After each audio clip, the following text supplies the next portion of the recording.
बार फिर से दिया जाएगा अपने क्लोजिंग आर्ग्यूमेंट के लिए। और उसके बाद जो इस बहस के लिए सबसे ज़रूरी चीज़ है कि आप और हम और इंटरनेट पर देख रहे लाखों करोड़ों लोग, उनके सवाल जवाब होंगे। तो आप लोग जो यहाँ मौजूद हैं, आपके हम कुछ सवाल लेने की कोशिश करेंगे। 30 मिनट का वक्त हमने उसके लिए तय कर रखा है। इस तरह से ये 2 घंटे की बहस पूरी होगी। 2-3 बुनियादी बातें हैं जिनका हमें ध्यान रखना है। किसी भी किस्म की नारेबाजी में हमें शरीक नहीं होना है। ये हल्ला गुल्ला नहीं है, क्योंकि पूरी दुनिया देख रही है, तो एक नज़ीर कायम करनी है, एक उदाहरण लोगों के सामने रखना है कि पढ़े लिखे लोग इत्तेफाकी और नाइत्तेफाकी रखते हुए भी, एक दूसरे से सहमति और असहमति रखते हुए भी बात कह सकते हैं।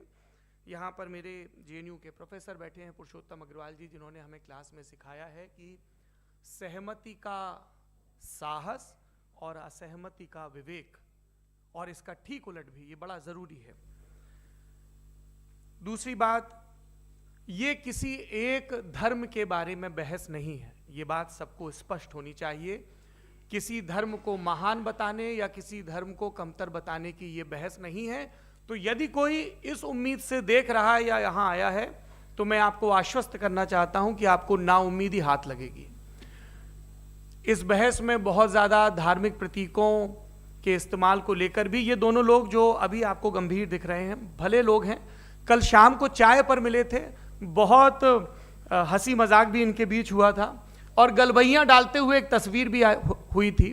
ये इस बात का प्रमाण है कि इंटरनेट पर जो हल्ला मचा हुआ है उसके मुकाबले ये दोनों लोग बहुत ही अच्छे शांत ढंग से बहस के लिए राजी हो गए हैं। ट्विटर की बातें ट्विटर तक सीमित, एलन मस्क आजकल उसको एक्स कहते हैं। और अब इस बहस की शुरुआत मैं इन विद्वानों का, हालांकि इनको परिचय की जरूरत नहीं, पर हो सकता है, हमें पत्रकारिता में सिखाया जाता है कि नेवर अज्यूम, विज्ञान भी यही कहता है। मुफ्ती शमाइल नदवी साहब इस्लामिक विद्वान, शिक्षाविद हैं, कोलकाता के वाहियान फाउंडेशन के संस्थापक हैं, लखनऊ की प्रतिष्ठित दारुल उलूम नदवतुल उलमा से ग्रेजुएशन किया है, सोशल मीडिया और सार्वजनिक मंचों पर अध्यापन और बौद्धिक कामों में सक्रिय हैं, और इस समय इंटरनेशनल इस्लामिक यूनिवर्सिटी मलेशिया से PhD कर रहे हैं। अच्छी बात यह है कि पढ़ाई के साथ साथ ट्रैवल ब्लॉग भी बनाते हैं। पेट्रोनस टावर के सामने का ब्लॉग हमने देखा। हमारे साथ जावेद अख्तर साहब हैं। जावेद अख्तर साहब कवि हैं, शायर हैं, गद्य भी लिखते हैं, फिल्मों के लिए संवाद लिखे हैं, गीत लिखे हैं। इससे इतर ये वैज्ञानिक सोच को लेकर या अपने डिक्लेयर्ड एथिज्म को लेकर भी मुखर रहते हैं और अपने तहीं रैशनैलिटी की बात करते हैं। देवियों और सज्जनों, डज गॉड एग्जिस्ट? इस सवाल का जवाब सब अपने अपने तहीं खोजने की कोशिश कर रहे हैं। कोई इसको गॉड डैम पार्टिकल की खोज बताता है, कोई गॉड पार्टिकल की खोज बताता है, कोई हिग्स बोसान की खोज बताता है, कोई ये सवाल जवाब तलाशने की कोशिश करता है कि मास एग्जिस्टेंस में आखिर आया कैसे, हुआ क्या था, सृष्टि के पहले, समय के पहले क्या था। और कोई ये कहता है कि ये सारी खोजें जिस मस्तिष्क में हो रही हैं प्रकृति के क्रम में, वो कैसे विकसित हुआ। मैं उम्मीद करता हूं कि हम आज इन बुनियादी सवालों के कुछ जवाब हासिल करने में कामयाब हों। मैं सबसे पहले मंच पर आमंत्रित कर रहा हूं मुफ्ती शमाइल नदवी साहब को। आइए सर। जी,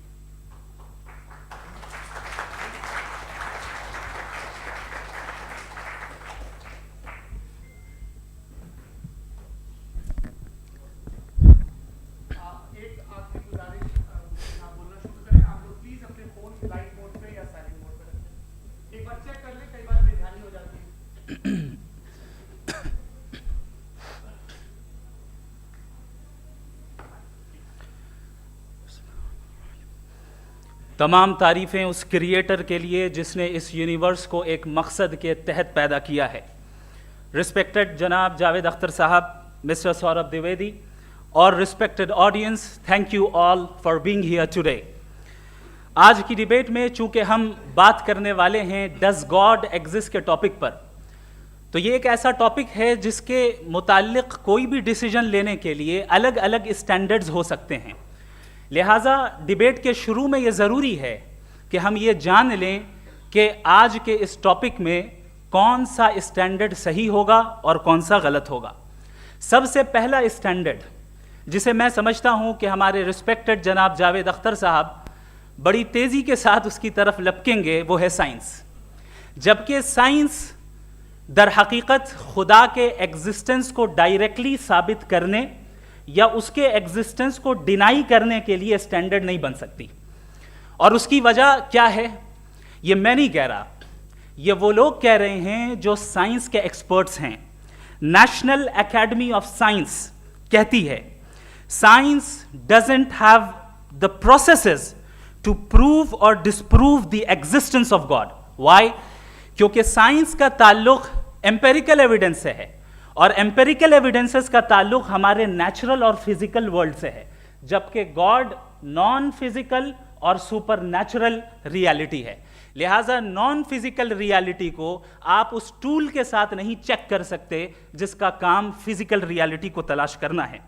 लिहाजा आज इस डिबेट में गॉड की एग्जिस्टेंस को साबित करने या उसे डिनाई करने में साइंटिफिक एविडेंस को एक्सेप्ट नहीं किया जाएगा।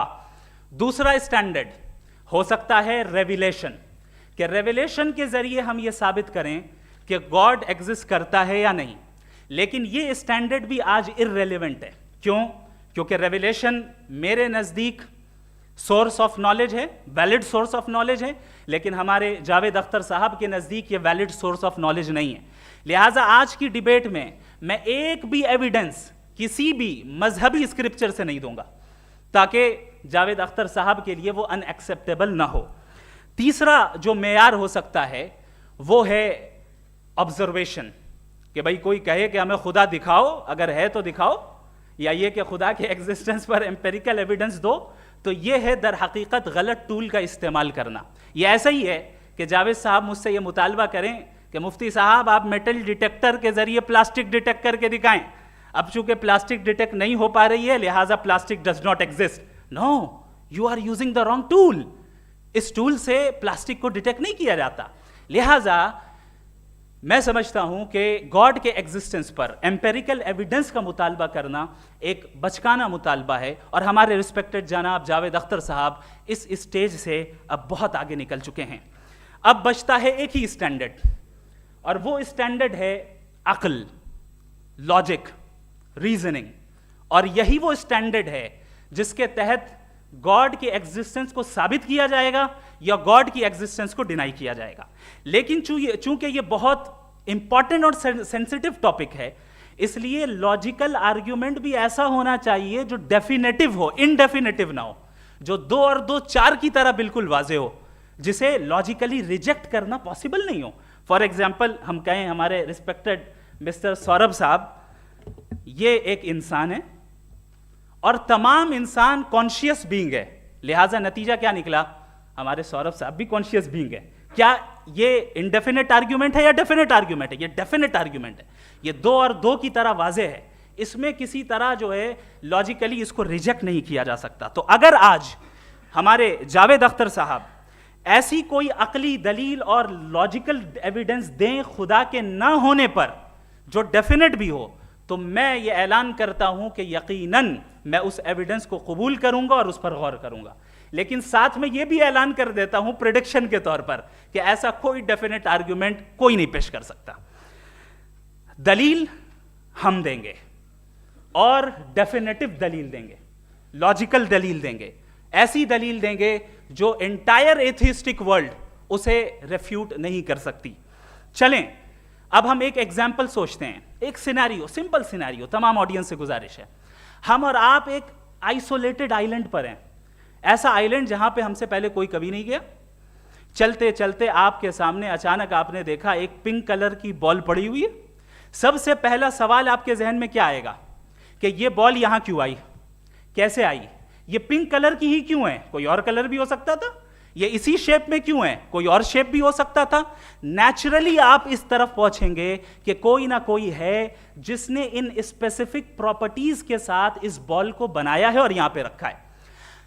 चूंकि आप जानते हैं कि ये जो बॉल है इसका एग्जिस्ट करना जरूरी नहीं है, ये एग्जिस्ट कर भी सकती थी, नहीं भी कर सकती थी, और एग्जिस्ट करना ही था तो किसी और फॉर्म में करती, किसी और कलर में करती।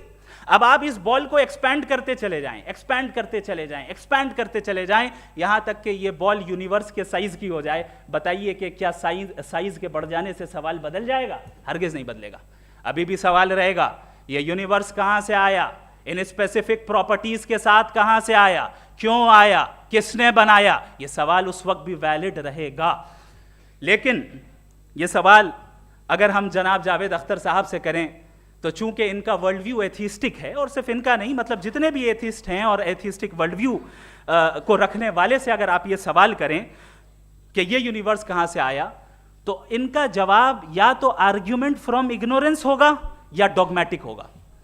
या तो ये कहेंगे कि मुझे नहीं पता कि ये कहां से आया, लिहाजा गॉड डज नॉट एग्जिस्ट, ये आर्ग्यूमेंट फ्रॉम इग्नोरेंस है। या ये कहेंगे कि ये यूनिवर्स खुद ब खुद बन गया, इसका मतलब ये है कि उस बॉल को भी खुद ब खुद बन जाना चाहिए, लेकिन बॉल के ताल्लुक से ये एक्सप्लेनेशन एक्सेप्ट नहीं की जाएगी कि खुद ब खुद बन गई, लेकिन यूनिवर्स के ताल्लुक से कर दिया जाएगा। इसे हम दूसरे अल्फाज में डॉगमा भी कह सकते हैं। दूसरी चीज, हमारे जावेद अख्तर साहब जरूर गॉड ऑफ गैप्स की मिसाल भी जरूर देंगे, और मिसाल देंगे कि पहले ज़माने में बिजलियां कड़कती थी तो लोगों ने किसी एक खुदा की तरफ, और बारिश होती थी तो दूसरे खुदा की तरफ मंसूब कर दिया, उनके पास दलील नहीं थी। ये हमारा वर्ल्ड व्यू है ही नहीं, ये हमारा वर्ल्ड व्यू है ही नहीं, क्योंकि नेचुरल फिनोमेना के प्रोसेस की इंटरप्रिटेशन को जान लेने से ये कहां से साबित हो गया कि गॉड एग्जिस्ट नहीं करता है। इस पर मैं इंशाअल्लाह अभी आगे बात करूंगा। आप हजरात ये भी देखेंगे, और मैं ये एक्सपेक्ट करता हूं कि हमारे रिस्पेक्टेड जनाब जावेद अख्तर साहब जरूर इमोशनल आर्ग्यूमेंट्स भी देंगे, जो कि एक लॉजिकल फेलेसी है जब बात आती है ट्रुथ को डिसाइड करने में। क्यों?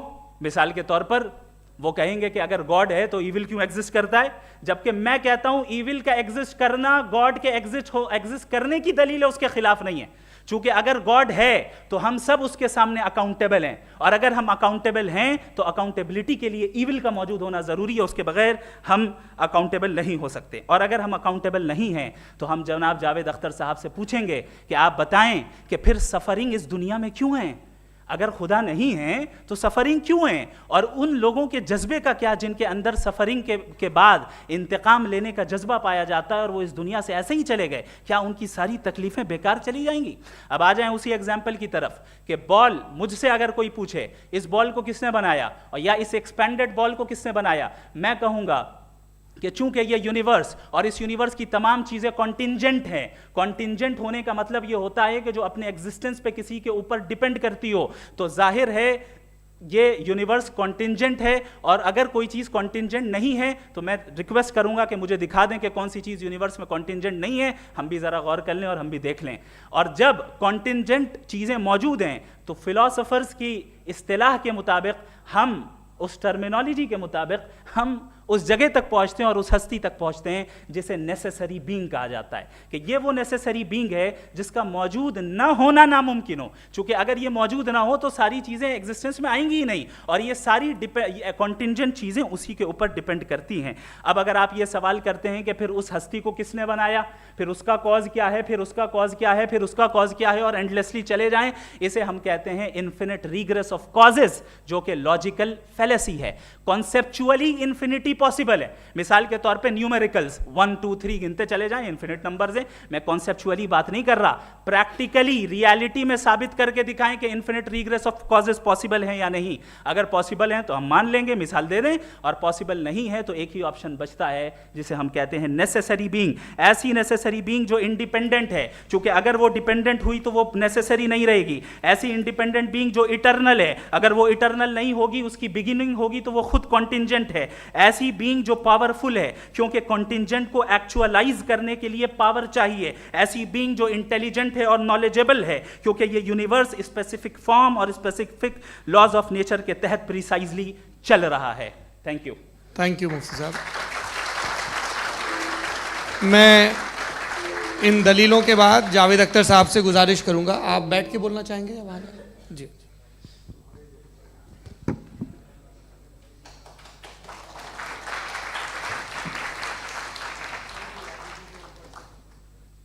पहले तो मैं मुफ्ती साहब को एक अच्छी खबर देना चाहूँगा कि मेरी नॉलेज साइंस के बारे में बड़ी मामूली है, तो आप फिक्र ना करें उसकी, लेकिन कुछ कॉमन सेंस है मुझ में।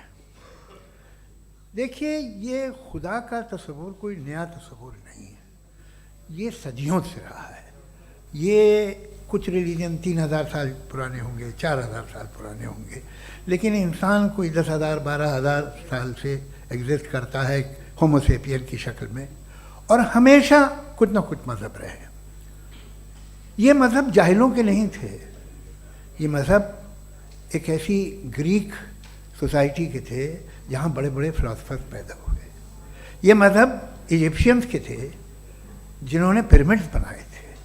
ये रोमन्स के थे कि जिनका आर्किटेक्चर और सेनेट यानी पहली बुनियाद डेमोक्रेसी की लिमिटेड थी मगर डेमोक्रेसी थी, ये उन लोगों ने किए थे। तो इनका जो जुपिटर था, रा था, ज़्यूस था, उन्हें उस पर इतना ही एतमाद था जितना आज किसी मजहबी आदमी को अपने खुदा पे होगा। क्रिश्चियनिटी आने से पहले यूरोप में एक मज़हब था जर्मेनिक रिलीजन।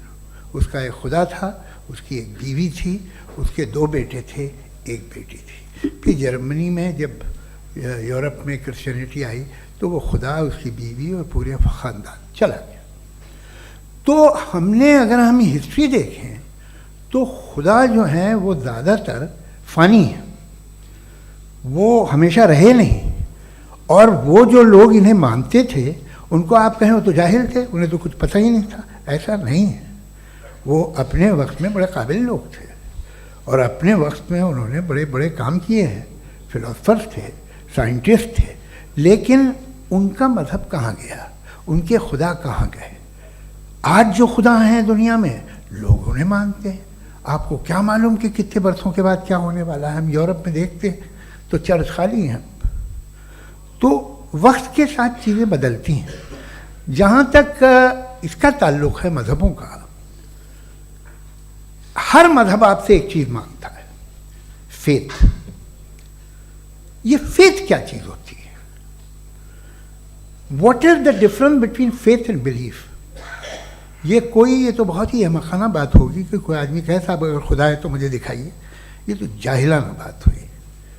मैंने तो नॉर्थ पोल नहीं देखा है, मगर मैं मानता हूँ कि नॉर्थ पोल है। मैं क्यों मानता हूँ? इसलिए कि अगर ये दुनिया राउंड है तो उसका कोई टॉप होगा। कुछ लोग हैं जो वहाँ गए भी हैं, कॉमन सेंस कहता है कि ऐसा होगा, सबूत है, गवाह है, रीज़न है। तो ये मेरा फेथ नहीं है। तो फेथ में और बिलीफ में डिफरेंस क्या है? जो मज़हब मांगता है आपसे, हर मज़हब फेथ मांगता है। फेथ का मतलब ये है कि ना कोई गवाह हो, ना कोई सबूत हो, ना कोई रैशनल हो, ना कोई लॉजिक हो, ना कोई प्रूफ हो, मगर तुम एक बात को मानो। ये है फेथ।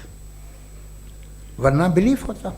अगर इसमें कुछ भी सबूत होते, गवाह होते, तो फिर इसे आप बिलीफ कहते। जैसे मेरा बिलीफ है कि नॉर्थ पोल है, मेरा फेथ थोड़ी है। फेथ इन तमाम शर्तों को रद्द करता है। तो फिर स्टुपिडिटी क्या है? अगर मैं एक बात ऐसी मानूं जिसकी ना कोई लॉजिक है, ना कोई रैशनल है, ना कोई प्रूफ है, ना कोई गवाह है, ना कोई सबूत है, और मैं उसे मानूं, तो ये स्टुपिडिटी हुई। इसे ही भाई कल को मैं यकीन कर लूँ कि एलॉन मस्क जो है मेरा भाई है, तो मुझे इंतहाई खुशी होगी, सुकून भी बहुत मिलेगा मुझे। लेकिन और कहे भाई क्यों मानते हो, क्या सबूत है? भाई वो तो अमेरिकन है और तुम तो इंडियन हो, वो तो नस्ल अलग है, तुम्हें कभी मिले भी नहीं। साहब देखिए मेरा फेथ है, इस पर बात ना किया। फेथ का मतलब ही यह है कि आप प्रूव नहीं कर सकते। अगर आप प्रूव कर सकते हो तो फेथ की ज़रूरत ही नहीं, फिर तो आप बात करेंगे, आप कितनी बहस कर लीजिए। अल्टीमेटली दुनिया का हर मज़हब फेथ पे टिका है, और फेथ का मतलब है एक ऐसा यकीन जिसका कोई सबूत, कोई गवाह, कोई रैशनल नहीं। अब आप ये कहें, क्या आप ये क्यों कह रहे हैं कि साहब ये कायनात किसने बनाई? कमाल ये है कि आपने बताया कि एक आइलैंड पर गए और एक बॉल देखी। आपने ये नहीं कहा कि आइलैंड किसने बनाया, आपको सिर्फ बॉल पे हैरत हुई। हमने आइलैंड पे हमने हैरत नहीं की, होते हैं आइलैंड। इसी तरह ये आइलैंड है, सितारे, ये गैलेक्सीज, ये सब आइलैंड हैं, खला में। हम उन्हें टेकन फॉर ग्रांटेड लेते हैं, हम पूछते नहीं कैसे बनाए। आपने जजीरे के बारे में भी नहीं पूछा है। मेरी पैदाइश कैसे हुई? क्या मैं प्लान्ड पैदा हुआ था? I was plan to be born, या एक लकी स्पर्म था जो किसी एग से चिपक गया? मेरी पैदाइश रैंडम। और इंसाफ जिसे आप कहते हैं, इंसाफ का तो नेचर से कोई वास्ता ही नहीं। जो आप कहते हैं कि एक दिन इंसाफ मिलेगा, इंसाफ is a human concept, nature में कोई इंसाफ नहीं। अगर शेर हिरन को खा जाता है तो उसे कोई सजा नहीं मिलती। अगर एक आंधी आती है और हरे भरे पेड़ों को उखाड़ के फेंक देती है तो आंधियों की जेल नहीं होती है। नेचर में इंसाफ नहीं, इसलिए मुझे नेचर को इंसाफ की ज़रूरत भी नहीं। नेचर तमाम एक है। अब हम कहें कि साहब ये देखिए जो मैंने खाना खाया था, ये मेरी आँख तो नहीं यूँ कर दिया उसे, तो इसे सज़ा मिलनी नहीं, वो सिस्टम है, ऐसे ही चल रहा है। नेचर बगैर इंसाफ के है। इंसाफ इज अ ह्यूमन कॉन्सेप्ट। तो जो आपसे कहता है कि मैं तुम्हें इंसाफ दूंगा, वो इंसानी जहन की पैदावार है। ये नेचुरल है ही नहीं, ये आसमानी है ही नहीं। नेचर का तसव्वुर, इंसाफ का तसव्वुर। भाई आप साथ मिलते हैं, अब आप लेफ्ट हैंड ड्राइव कर लें, ये क्या है? तमाम सच, तमाम नेकी, तमाम शराफत लेफ्ट हैंड ड्राइव है।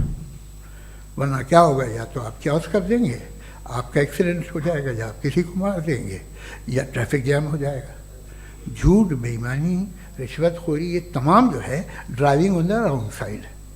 इसके ऊपर कुछ नहीं। ये तो हमने बनाया, जैसे हमने लेफ्ट हैंड ड्राइव बनाई है। ये कॉन्सेप्ट ऑफ इंसाफ जो है ये हमारा है, इसका नेचर से कोई वास्ता नहीं। शेर खा जाता है हिरन को, उसे जेल होती है क्या? कुछ भी नहीं, है ही नहीं। तो ये जो दुनिया के रिलीजन प्रॉमिस करते हैं आपसे इंसाफ, इसी से मालूम होता है कि ये मैन मेड है। ये तसव्वुर कहीं और का है ही नहीं। जो नेचर है, कुछ लोग कहते हैं नेचर ही खुदा है, तो नेचर में तो इंसाफ नहीं कहीं। और आप वादा कर रहे हैं कि तुम्हें मरने के बाद इंसाफ मिलेगा। मुझे अगर मिलेगा तो मैं बहुत खुश हूँगा, लेकिन मैं यकीन नहीं कर पाता हूँ, इसलिए कि मैं फेथ नहीं पैदा कर सकता। The very fact that religions demand faith, इसका मतलब है कि उनके पास जस्टिफिकेशन नहीं है। अच्छा था फिर रिलीजन अगर मॉडरेशन में है, कोई सा भी नहीं, वो आप में कुछ खूबियाँ भी पैदा करता होगा। देखिए उससे ये फ़ायदा है, वो फ़ायदा है। अल्कोहल जो है वो ज़्यादातर दवाओं में यूज़ होती है, और एक सर्वे किया गया था अमेरिका में कि लॉन्जिटिविटी किन लोगों की है। तो एक तरफ वो लोग थे जो शराब पीते ही नहीं थे, और एक तरफ वो थे जो एक बोतल शराब रोज़ पीते थे। सबसे ज़्यादा लंबी उम्र की है जो 2 पैक नाप के शराब पीते हैं और खाना खाते हैं। मगर हम शराब को बुरा समझते हैं, मैं भी बुरा समझता हूँ। क्यों? ऐसा होता नहीं। कुछ चीज़ों में आदत होती है कि वो बढ़ती है। आज तक में एक आदमी दूध पीता है, आप 10 साल बाद भी मिलेंगे तो एक ही गिलास पीता होगा। ऐसा नहीं होता, सुबह से दूध पीता रहता है। मिल्कोहलिक मैंने नहीं देखे, अल्कोहलिक होते हैं। ये टेंडेंसी है मजहब की कि वो बढ़ता है, जैसे कैंसर बढ़ता है, जैसे शराब बढ़ती है। कुछ लोग होंगे जो उसे सही तरह से यूज़ करते हैं। मुझे यकीन है कि हमारे मुफ्ती साहब भी उनमें से एक हैं, इनसे बहुत खुशी हुई मुझे इनसे मिलकर। लेकिन कितने लोग हैं कि आज आप देखते हैं दुनिया में जो तबाहियाँ हैं, इनमें कितना हाथ है उन लोगों का जो बिलीवर कहते था मजहब ये नहीं कहता, ना कहता होगा, मगर जब ये मजहब पीते हैं तो ऐसे बिहेव करते हैं। थोड़ा सा अगर हो तो शायद बहुत अच्छी बात, लेकिन शराब थोड़ी सी नहीं रहती, उसमें टेंडेंसी है पहले। थोड़ा सा अगर 2-3 कैंसर के सेल हो ना बॉडी में तो आदमी स्लिम रहेगा, लेकिन वो 2-3 सेल नहीं रहते, वो मल्टीप्लाई होते हैं। जावेद साहब टाइम पूरा हो गया। टाइम हो गया, तो बस बात खत्म हो गई। अच्छा, मुझे कुछ और कहने को था भी नहीं। जी, मैं पहले जवाबी दौर के लिए इनवाइट कर रहा हूँ मुफ्ती साहब को। Your rebuttal round 1, you have 7 minutes।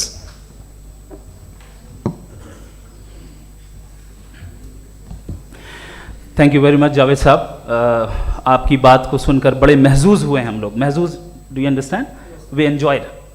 Okay, अब थोड़ा सा लॉजिकली उसको हम लोग देखते हैं। दरअसल हम लोगों ने कल गुजारिश की थी मुफ्ती साहब से भी, जावेद साहब से भी, कि हिंदुस्तानी ज़बान आम फहम सबको समझ में आ जाए और जहाँ कहीं आप मुश्किल शब्द इस्तेमाल करें वहाँ बताते भी चलें। Thank you.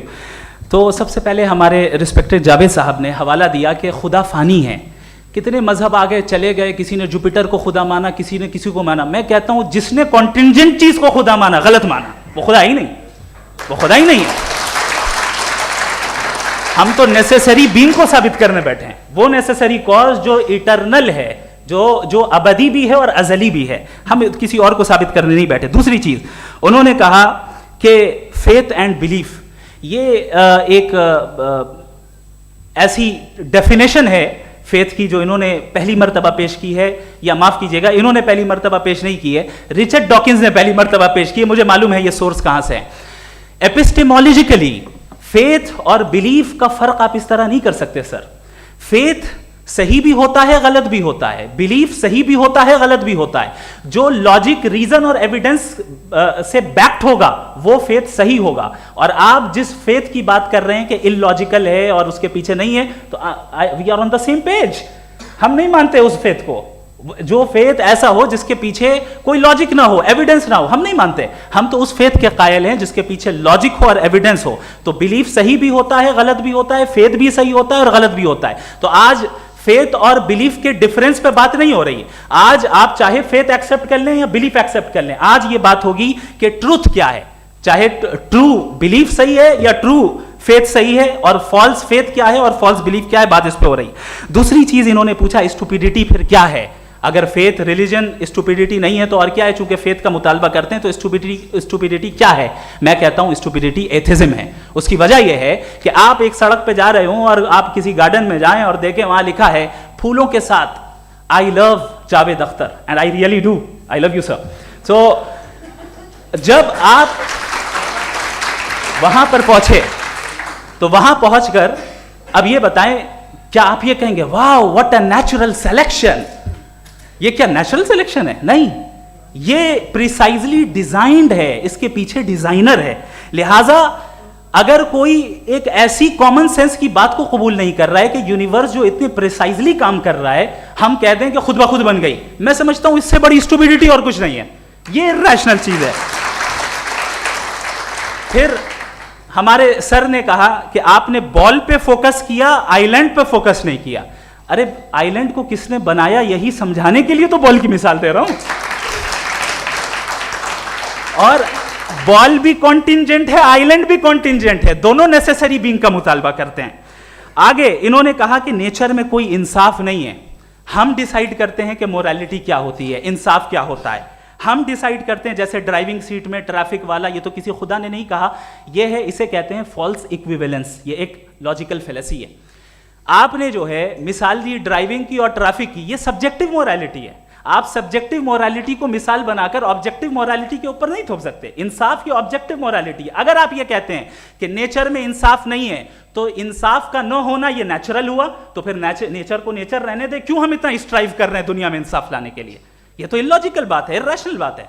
इसलिए बहुत सी चीजें ऐसी हैं जो ऑब्जेक्टिवली जो है इविल या गुड हैं, और बहुत सी चीजें ऐसी हैं जो सब्जेक्टिवली हैं। सब्जेक्टिवली जो मोरल होता है या इमोरल होता है, उसको हम सोशल कंसेंसस से या पर्सनल प्रेफरेंस से डिसाइड करते हैं। लेकिन जो ऑब्जेक्टिव मोरालिटी है, जिसमें इंसाफ आया, जो इन्होंने बार बार रिपीट किया, ये ऑब्जेक्टिव है, सब्जेक्टिव नहीं है। अगर आप कहते हैं ये सब्जेक्टिव है, तो मेरा सवाल आपसे ये है, क्या सोशल कंसेंसस के जरिए अगर जुल्म को सही करार दे दिया जाएगा तो आप जुल्म को जस्टिफाई करेंगे?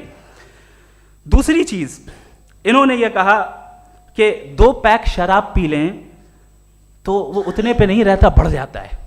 यही मामला मजहब के साथ है। 2 पैक आप पी लें, बढ़ेगा।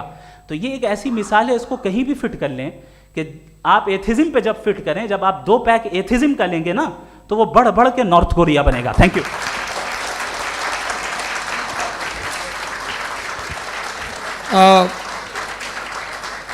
फर्स्ट राउंड के रिबटल के लिए मैं जावेद साहब को इनवाइट कर रहा हूं। आपके पास 7 मिनट का वक्त है, रीसेट कर दीजिएगा प्लीज़। मुझे इस बात की खुशी है कि मुफ्ती साहब ने भी मान लिया कि नेचर में कोई इंसाफ नहीं है। तो कोई भी चीज़ जो इंसान ने नहीं बनाई है उसमें इंसाफ नहीं होता है। एक बात मैं आपसे अर्ज़ करूँ, ज़रा पता लगा लीजिएगा, ये जो आप बाग में जाते हैं बेहद खूबसूरत फूल देखते हैं ना, इनमें से कोई नेचुरल नहीं है। ये सारे फूल क्रॉस करके बनाए गए हैं। जो जंगल में फूल होते हैं नहायत मामूली होते हैं, ये फूल इंसानों ने बनाए हैं।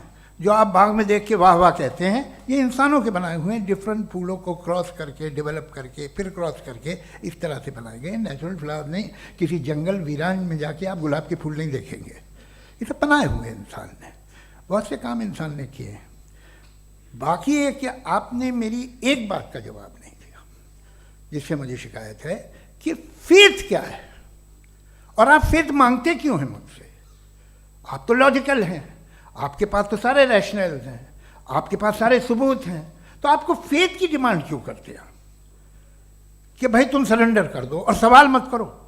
कोई मजहब सारे सवाल करने की इजाज़त नहीं देता है और मना करता है कि ज़्यादा सवाल ना करो, बह जाओगे तुम। आप क्यों रोकते हैं? हकीकत यह है कि इंसानी तारीख क्या है। इंसानी तारीख ये है कि दुनिया में 2 तरह के लोग हुए हैं। एक वो जिन्होंने अपनी लाइल्मी की परस्तिश की है, दूसरे वो जिन्होंने अपनी इग्नोरेंस या लाइल्मी से झगड़ा किया है और मालूम किया है कि क्या है। ये जो आप कह रहे हैं, आज आप हैरान हैं कि भाई ये यूनिवर्स कैसे बनी। लोग हैरान थे कि सूरज डूबता है तो इधर से कैसे निकलता। और आप एक कदम जाके हमेशा का मानने को तैयार है, एक कदम पीछे ही मान जाइए। भाई आप इसके बाद जाते हो, कहते सवाल ना करना कि ये कहाँ से आया, ये पावर तो हमेशा से हमेशा रहेगी। तो आप यूनिवर्स के बारे में मानने में क्या तकलीफ है? एक कदम पहले रुक जाइए, ये हमेशा से थी या नहीं थी हमें मालूम नहीं है। और ये कहना कि हमें मालूम नहीं है, कमाल ये है कि दुनिया के सारे मजहब सब जानते हैं ये दुनिया कैसे बनी थी, कैसे मिटेगी, मरने के बाद क्या होगा, इनको सब इल्म है। इनको किसी को डायनासोर होते थे पहले ये नहीं पता था, किसी को नहीं पता। किसी भी दुनिया की मजहबी किताब में डायनासोर का जिक्र नहीं है। लेकिन बाकी सब बातें, how to make universe in 4 easy lessons and बाकी सब पता है। जिसको सब पता है वो गड़बड़ है। हम में ये इंकिसार, ये ह्यूमिलिटी होनी चाहिए कि हम ये कहें कि हमें ये बहुत सारी बातें नहीं मालूम, लेकिन हम उनकी परस्तिश ना करें, अपनी लाइल्मी को की परस्तिश ना करें, हम उसे पता लगाने की कोशिश करें। जिस दुनिया में आप बैठे हैं सर, ये हॉल जो है, ये इलेक्ट्रिसिटी जो है, ये माइक जो है, जिस हवाई जहाज से आप आए थे, वो जिस कार से आप यहाँ आए हैं, ये सब उन लोगों की बनाई हुई है जिन्होंने सवाल किए थे। ये दुनिया जिसमें आप आज आराम से हैं, ये उन लोगों की बनाई है कि जिन्होंने सवाल किए थे। और हर स्टेज पे इन सवालों को मकरूह कहा गया था, गलत कहा गया था। आप ज़रा तारीख पढ़िए, एक बड़ी दिलचस्प किताब है बर्ट्रैंड रसेल की, जिसमें उसने रिलीजन एंड साइंस कि कब से रिलीजन जो है साइंस के अगेंस्ट है। और हद तो ये है कि भाप के इंजन के खिलाफ थे, स्टीम इंजन के भी खिलाफ थे, और फतवे हुए उन पर, वेटिकन ने दिए। तो ये हमेशा, अभी जैसे ही ये राइट विंगर आते हैं अमेरिका में पावर में, तो वो जो अपना ये क्या बोलते हैं उसे, सीड क्या बोलते हैं, सीड क्या जो, हाँ नहीं सीड जो होते हैं जिस पे जी नहीं भाई, वो जो ह्यूमन बॉडी के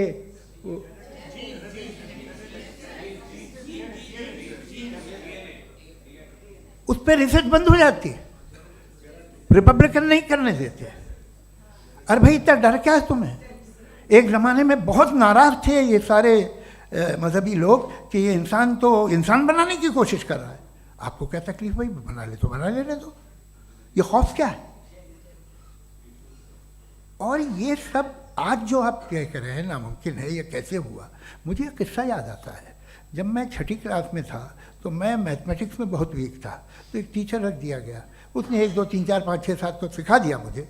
वो दिन मैं भूल नहीं सकता हूँ मुफ्ती साहब, जिस दिन उसने ये बताया कि 1/2 क्या होता है और 3/4 क्या होता है, मुझे ऐसा लगा कि मेरा सर बीच से फट जाएगा। ये आदमी कह रहा है कि जो दीवार के अंदर जाओ वॉक करते हुए। आज हंसता हूँ मैं इस बात पे। तो आज जो बातें आपके जहन से बिल्कुल परे हैं और आप हैरान होते उन्हें देख के, एक वक्त आएगा कि मामूली लगेंगे। और हुआ है, आपकी इंसानी तारीख ही है। इतनी जल्दी सारे फैसले आप मत कर लीजिए, थोड़ा ये ह्यूमिलिटी रखिए कि भाई ये हमें नहीं मालूम। ये कहने में क्या आ रहा है, ये यूनिवर्स कहाँ तक फैली, ये कब से है और कब तक रहेगी, हमें नहीं मालूम। आपने फैसला कर लिया कब बनी। ये आपके हिसाब से कोई 14 बिलियन ईयर्स बनी जो समझा जाता है। उससे पहले हजारों करोड़ों अरबों साल तक खुदा बैठा क्या कर रहा था? खामोश बैठा था, ऐसे ही जमाइयाँ ले रहा था। फिर उसे आइडिया आया, यार एक काम करते, वक्त अच्छा गुजर जाएगा, यूनिवर्स पर आपसे सोचिए। वो तो हमेशा से है ना, मगर यूनिवर्स हमेशा से नहीं है, ये तो बनाई गई है। और उससे पहले क्या था, इनका क्या काम था? कैसी बात है, ये बड़ा आसान है। जो बात हमें आज धीरे धीरे पता चली है, बरसों 2000 और 2500 साल पहले आपको किसी ने बता दिया कि क्या था, आप मान गए, और तब से वही मान रहे हैं जो 2500 साल पहले कहा गया था। सब कुछ बदल गया है, सॉल्व हो रही हैं चीज़ें। अभी साइंस बिल्कुल दावा नहीं करती, या कोई फिलोसफर ये दावा नहीं करता कि हमें सब मालूम, बल्कि वो कहता है कि हमें जितना मालूम होता है उससे ये मालूम होता है कि हमें कितना कम मालूम। तो हम अपनी जहालत से लड़ें, उसकी परस्तिश न करें। जी, टाइम है। Thank you so much. मैं तर्कों की श्रृंखला में राउंड 2 के लिए मुफ्ती साहब को आमंत्रित कर रहा हूँ। आपके पास एक बार फिर से 7 मिनट का वक्त है। शुक्रिया। जनाब जावेद अख्तर साहब कई मर्तबा दोहरा रहे हैं कि फ़ेथ का मतलब बताइए, फ़ेथ का मतलब बताइए। मैंने बता दिया, फ़ेथ सही भी होता है, गलत भी होता है। और आज हम फ़ेथ पे बात नहीं कर रहे, हम ट्रुथ और डज गॉड एग्जिस्ट पे बात कर रहे हैं। क्या डज गॉड एग्जिस्ट, ये ट्रुथ यानी गॉड है या नहीं है, इसमें से दोनों ट्रुथ क्या है। अब आप उसे फेथ कह लें, बिलीफ कह लें, नॉट माई बिजनेस। उसके बाद आपने कहा कि भाई सवाल करने से मजहब रोकता है। मैं कहता हूं जो रोकता है वो रोकता होगा, मैं नहीं रोकता, बल्कि सवाल करें, सवाल करना चाहिए। सवाल कर करके तो हम आगे बढ़ते हैं, तरक्की करते हैं, और इसीलिए मैं आज यहां पे आया हूं। लेकिन सवाल सिर्फ खुदा से नहीं होगा, आपसे भी होगा। सवाल एथिज्म से भी होगा, सवाल सिर्फ मजहब से नहीं होगा, सबसे होगा। और आज मैं सवाल करूंगा और उम्मीद है कि आप जवाब देंगे। अभी तक आपने वैसे कॉन्टिंजेंसी आर्गुमेंट का कोई जवाब नहीं दिया है। चलें, आपने कहा यूनिवर्स के बारे में इटर्नल क्यों नहीं बोल देते। ये चूंकि लॉजिकली पॉसिबल ही नहीं है कि यूनिवर्स इटर्नल हो। यूनिवर्स एक कॉन्टिंजेंट चीज है जो टाइम एंड स्पेस के पाबंद है, टाइम एंड स्पेस से बाउंड है। जो टाइम एंड स्पेस से बाउंड होगा वो कॉन्टिंजेंट होगा, जो कॉन्टिंजेंट होगा वो उसकी बिगिनिंग हुई होगी, जिसकी बिगिनिंग हुई होगी वो इटर्नल नहीं हो सकता। ये तो कॉमन सी बात है। आपने कहा कि किसी मजहबी किताब में डायनासोर का जिक्र नहीं है। अफसोस कि आज तक किसी मैथमेटिक्स के किताब में मुझे डायनासोर का जिक्र नहीं मिला। तो इसका मतलब मैथमेटिक्स की किताब बेकार है? नहीं, उसका वो टॉपिक नहीं है। रेवलेशन का और मजहबी किताबों का टॉपिक ये नहीं है कि आपको आके बताए साइकिल कैसे बनाते हैं, या आकर ये बताएं कि जो है डायनासोर कब था। वो तो मोरालिटी सिखाने आया है, गॉड के बारे में बताने आया, नॉन फिजिकल रियलिटी की हकीकत को सिखाने के लिए आया। रिलीजियन साइंस को रोकता है? नहीं रोकता। अगर रोकता है तो गलत करता है। रिलीजियन साइंटिज्म को रोकता है, जिसमें हमारे जावेद साहब मुब्तला हैं। साइंस और साइंटिज्म में फर्क है। साइंटिज्म यह है कि आप समझें कि साइंस और साइंटिफिक मेथोडोलॉजी ये नॉलेज को हासिल करने का वाहिद सोर्स ऑफ नॉलेज है। यह है साइंटिज्म। हम इसे रिजेक्ट करते हैं। हम साइंस को तो तरक्की करते हैं, भाई आप हमारी पूरी तारीख कर लें, पढ़ लें तो आपको पता चल जाएगा। बहरहाल ये अलग टॉपिक है। उसके बाद इन्होंने एक लफ्ज़ कहा, वेटिकन ने फतवा दिया। वेटिकन का फतवे से कोई ताल्लुक नहीं है, दोनों कॉन्ट्राडिक्टरी अल्फाज हैं। उसके बाद उन्होंने कहा कि भाई हमें नहीं मालूम। अगर नहीं मालूम तो क्लियरली कह देना कि नहीं मालूम है, इसमें क्या हरज है। तो वही तो मैं कह रहा हूं ना कि आप कह दें कि नहीं मालूम, लेकिन क्लेम क्यों कर रहे हैं कि गॉड एग्जिस्ट नहीं कर रहा है?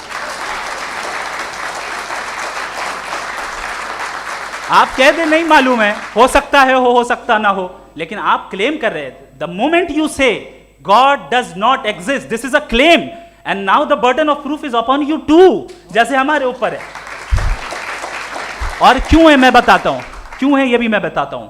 फिलोसॉफिकली जो क्लेम होता है ना, सिर्फ ये नहीं होता कि इंसान कहे पॉजिटिव क्लेम करे और नेगेटिव क्लेम करे तो बर्डन ऑफ प्रूफ नहीं है। आप मिसाल के तौर पे मैं कहूं कि फुला उस कमरे में कोई नहीं है, मैंने एक नॉलेज का क्लेम किया है। उस कमरे में कोई नहीं है, मैंने एक नॉलेज का क्लेम किया। या तो मैं कहूं मुझे नहीं पता, हो भी सकता है नहीं भी हो सकता है, this is not a claim. लेकिन जब मैं कह रहा हूं कि वहां कोई नहीं है या मैं कह रहा हूं वहां कोई है, दोनों क्लेम है और दोनों के ऊपर बर्डन ऑफ प्रूफ है। हमारे ऊपर भी बर्डन ऑफ प्रूफ है, मैंने कंटिजेंसी आर्ग्यूमेंट दिया, इसे तोड़कर दिखाइए। आखिरी चीज, इन्होंने कहा कि खुदा दुनिया बनाने से पहले 150 साल पहले या करोड़ों साल पहले क्या कर रहा था। अरे हजरत, चलें बहरहाल मैं जवाब दे देता हूं, आप हमारे रिस्पेक्टेड पर्सनालिटी हैं, अगर आप नहीं होते तो मैं ऐसे एंटरटेन ही नहीं करता। टाइम, ये 100 साल पहले या 100 साल बाद, पहले बाद में अभी, ये वो अल्फाज हैं जिनका ताल्लुक टाइम से है। टाइम शुरू ही हुआ है यूनिवर्स की बिगिनिंग के बाद, तो उसके पहले खुदा क्या कर रहा था? सवाल इलॉजिकल है, ये फेलेसी है। यानी आप ये कह रहे हैं कि यूनिवर्स के बनने से पहले खुदा क्या कर रहा था? टाइम के बनने से पहले, पहले का ताल्लुक टाइम से, टाइम उस वक्त था ही नहीं, तो ये सवाल ही इनवैलिड है खुदा के ताल्लुक से। दूसरी चीज, आर्ग्यूमेंट ऑफ कंटिजेंसी जो मैंने आपके सामने पेश की है, आपने बार बार ये प्रूफ किया और ये कह रहे हैं कि गॉड ऑफ गैप्स। देखिए, पहले नहीं मालूम था, साइंस ने कर दिया। सिंपल्स की मिसाल से मैं समझा देता हूं। जिस गैप्स की आप बात कर रहे हैं ना, साइंस उन गैप्स को जिन चीज के जरिए भी प्रूव करेगा वो कॉन्टिंजेंट ही होगा, अब चाहे वो फोर्स हो, मैटर हो या एनर्जी हो। लिहाजा सवाल हमारा उस वक्त भी वैलिड होगा जब तक कि आप नेसेसरी बीइंग पे ना आ जाएं, और इन्फिनिट रिगरेस पॉसिबल नहीं है of causes in practical world, तो जाहिर है कहीं रुकना पड़ेगा, जहां रुकेंगे वही खुदा है। दूसरी चीज, आपने ये कहा, क्या कह रहा था मैं, किस पॉइंट को? What? Oh no, after that, just now. हाँ, जहां रुकेंगे वही खुदा है। बहरहाल, तो टाइम का जिक्र हो गया, गॉड ऑफ गैप, सॉरी, या इसकी एक मिसाल आप ले लें। एक कार है, एक साहब ने देखा कि भाई कार जो है उसके व्हील्स कितने अच्छे लगे हुए हैं, सही जगह पे, स्टीयरिंग जो है कितने अच्छे जगह पे लगी हुई है, और सीट्स कितने वेल डिजाइंड है, कितनी प्रिसाइजली ये कार काम कर रही है, तो जरूर कोई ना कोई इसे क्रिएट किया है, किसी ने क्रिएट किया है। अब जावेद साहब आए और कहे, अरे जनाब बोनेट खोलिए, इसमें इंजन है, इंजन इस कार को चला रहा है, hence prove no one has created the car. This is illogical, this is irrational. आपने इंजन के जरिए उस गैप को तो साबित किया, लेकिन क्या उससे कार की जो क्रिएशन है और उसका जो क्रिएटर है ये इम्पॉसिबल हो जाए? ऐसा पॉसिबल है? उसका सवाल खत्म हो जाए, ऐसा पॉसिबल है? नहीं। आपने गैप्स को फिल करके, कॉन्टिंजेंट चीजों से गैप्स को फिल करके हमारे ऑब्जर्वेशन को और ब्रॉड कर दिया। अब हमें और पता चल गया कि ये जो कार है इसका सिस्टम कितना ज्यादा कॉम्प्लेक्स है। पहले कम समझते थे, अब कॉम्प्लेक्सिटी और ज्यादा वाजे हो गई। अब हमें समझ में आ रहा है कि हमारी सर्टेनिटी और बढ़ गई कि जरूर इस कार को किसी ना किसी ने बनाया। यही मामला यूनिवर्स का है। साइंस हमेशा फिजिकल वर्ल्ड की चीजों को ही फिल करती जाएगी और फिजिकल चीजों से ही करती जाएगी, चूंकि एम्पेरिकल एविडेंस का ताल्लुक फिजिकल वर्ल्ड से है। आप साइंस के जरिए मेटाफिजिकल रियलिटी को कभी साबित नहीं कर सकते। ये रॉन्ग टूल का इस्तेमाल करना है। ये वही काम है कि आप मेटल डिटेक्टर से प्लास्टिक डिटेक्टर करने चलें, जो कि जाहिर है सही नहीं है। Thank you.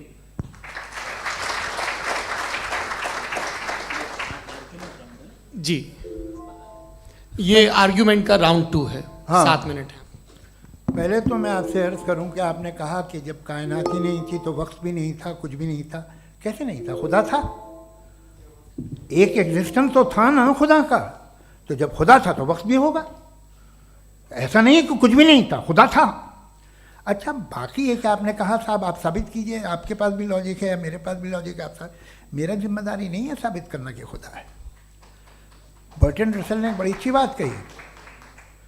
बर्टन रसल ने एक बड़ी अच्छी बात कही। मैं आपसे अगर ये दावा करूं कि एक चाय की केतली मरीख के चारों तरफ घूम रही है, मार्स के चारों तरफ, तो ये आपका काम नहीं है कि आप साबित करें कि कोई चाय की केतली नहीं है। ये मेरा काम है, मैंने दावा किया है। ये दावा तो मजहबी लोग करते हैं कि खुदा है, मैं क्यों साबित करूं कि नहीं है? जब तक आप मुझे कन्विंस नहीं कर देंगे मैं नहीं मानूंगा। आपकी जिम्मेदारी है, मेरी जिम्मेदारी नहीं है।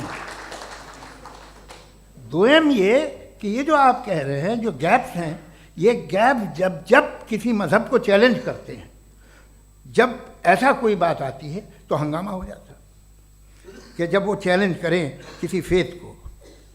ये तमाम साइंस जो है इसे मुख्तलिफ जगहों पे मुख्तलिफ वक्तों में मज़हब ने रोकने की कोशिश की है। ये किताब है religion and science Burton Russell की, पढ़िएगा, अच्छी लगेगी आपको। तारीख़ ही है साइंस, मज़हब की साइंस से उसका यही रिश्ता है। अच्छा, अब ये हम सोचें कि बहरहाल ये वजूद जो है मज़हब और ये बिलीव इन गॉड इंसान को बेहतर बना देता है, तो एक काम कीजिए, हिंदुस्तान वर्ल्ड का नक्शा लीजिए और मार्क कीजिए कि रिलीजन कहाँ कहाँ ज़्यादा है, कहाँ कहाँ, चाहे वो लैटिन अमेरिका हो या मिडल ईस्ट हो या फार ईस्ट हो या हिंदुस्तान के वो इलाके जहाँ मजहबियत ज़्यादा है। रख दीजिए नक्शा अलग। अब दूसरा नक्शा कि कहाँ कहाँ नाइंसाफ़ी, रिप्रेशन, औरतों के हुकूक की पामाली, जुल्म, डिक्टेटरशिप कहाँ है, नक्शा एक ही होगा। तो आप मुझे बताएं कि जो इसका तरकीब इस्तेमाल क्या है, खुदा का तरकीब इस्तेमाल तो बताइए। आप छोटी सी दवा सड़क पे बेचते हैं, उसकी भी तरकीब इस्तेमाल बताते हैं। इसके इस्तेमाल से तो फ़ायदा ही नहीं हुआ किसी को। जो सारे के सारे ख़राब मुल्क हैं, ख़राब समाज है, वो सारे जुल्म खुदा के नाम पे करते हैं। वो गलत करते हैं, सही करते हैं, मुझे क्या लेना देना उससे। इस्तेमाल से मालूम होता ना। एक विस्की की बोतल कभी शायद देखी हो आपने, लाल रंग की होती है, उस पर रोशनी वोशनी पड़े, इंतहाई खूबसूरत लगती है, क्या बिगाड़ रही है किसी का? उसका इस्तेमाल गलत है, इसलिए आप उसे नापसंद करते हैं। इसका इस्तेमाल गलत है, इस तसव्वुर का इस्तेमाल ही गलत है और हमेशा से गलत हुआ है। आप देख लीजिए, इंसानी तारीख देख लीजिए, आज देख लीजिए, हिंदुस्तान देखिए, दुनिया देख लीजिए, क्या हो रहा है। इसे कैसे इस्तेमाल कर रहे हैं? फेथ वाले लोग क्या फेयर हैं, जस्ट हैं, जो अपने खुदाओं पे यकीन रखते हैं, वो किस तरह के लोग हैं? वो लोगों को इंसाफ देते हैं, वो बेहतर इंसान बने। तो इस दवा का फ़ायदा क्या है? चलो बहुत फ़ायदा हो रहा तो मैं इस्तेमाल कर लूँगा, मैं मुझे तो इस दवा का कोई फ़ायदा दिखता ही नहीं। मुझे तो ऐसा लगता, मैं एक और बात बताऊँ, अगर कोई आदमी मजहबी है और अच्छा आदमी है तो मैं उसकी बहुत इज्जत करता हूँ, इसलिए कि मेरा ख्याल है मजहबी आदमी का अच्छा होना मुझसे अच्छा होने से ज़्यादा मुश्किल है। भाई हर चीज़ की एक लिमिट है। आप इतना भाग सकते हैं, इतना नहीं भाग सकते, इतना वज़न उठा सकते, इतना नहीं उठा सकते, इतना दूर देख सकते हैं, इतना दूर नहीं देख सकते। उसी तरह कॉमन सेंस कहता है कि आप में नेकी का भी एक कोटा होगा। अब आप अगर सुबह जाते हैं अपनी इबादत गाह और इबादत करते हैं तो बाहर निकलते हैं तो आप तो यही महसूस करते हैं कि आपने एक बहुत अच्छा काम किया, आपकी नेकी का एक बहुत बड़ा कोटा खर्च हो गया जिससे किसी का कोई फ़ायदा नहीं। मैं तो नहीं जाता हूँ तो मुझे तो किसी को खाना खिलाना पड़ेगा, किसी बेवा की मदद करनी पड़ेगी, मैं अपना कोटा कैसे कंज्यूम करूँ? आप अपना कोटा, सारे मजहबी लोग इंतहाई यूजलेस कामों में यूज़ करते हैं। उसके बाद भी अगर आप में बच्ची है थोड़ी सी शराफत तो भाई वाह क्या बात है।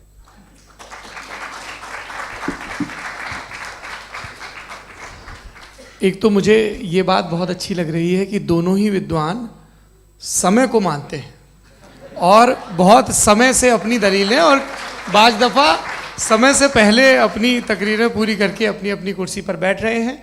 ये इस आर्ग्यूमेंट का राउंड 2 पूरा हुआ। अब रिबटल का राउंड 2 है और उसके बाद क्रॉस एग्जामिनेशन होगा। नहीं, आपका आर्ग्यूमेंट हो गया सर। हमारे यहाँ स्कूल के सिलेबस में पंच परमेश्वर कहानी पढ़ाई जाती है, प्रेमचंद जी की लिखी हुई। आप निश्चिंत रहिए, आपके कोई राउंड में मिस नहीं होने दूंगा। रिबटल का राउंड 2, मुफ्ती शमाइल नदवी साहब।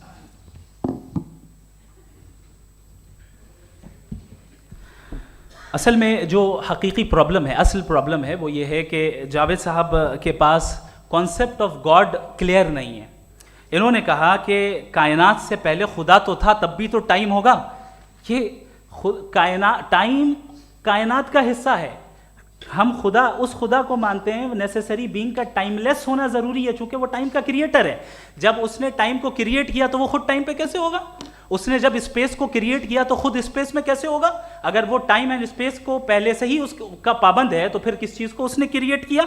लिहाजा ये सवाल गलत है कि खुदा था तो टाइम होगा। बिल्कुल नहीं, टाइम के पाबंद हम हैं, खुदा नहीं है। हम फिजिकल वर्ल्ड से ताल्लुक रखते हैं, वो मेटाफिजिकल रियलिटी है। दूसरी चीज इन्होंने मिसाल दी कि चाय की केतली हवा में घूम रही होगी, और पता नहीं शायद वो बर्टन रसल का उन्होंने हवाला दिया। बहरहाल यही प्रॉब्लम है। प्रॉब्लम यही है कि हम चीजों के दरमियान डिफरेंशिएट नहीं कर पाते। ये जो आपने मिसाल दी ये इमेजिनेशन है, और मैं जो साबित कर रहा हूं वो लॉजिकल नेसेसिटी है। आप इमेजिन करने आए तो कुछ भी करें, जुपिटर में पिंक एलिफेंट होगा, यूनिकॉर्न होगा, करें, उससे कायनात पे क्या फर्क पड़ता है?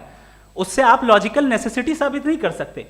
मैं तो उस प्राइम कॉज की बात कर रहा हूं, उस नेसेसरी बीइंग की बात कर रहा हूं जिसके बगैर इस कायनात का एग्जिस्टेंस मुमकिन नहीं है। दूसरी चीज, मजहब को साइंस चैलेंज करती है वगैरह वगैरह, ये हमारा टॉपिक ही नहीं है।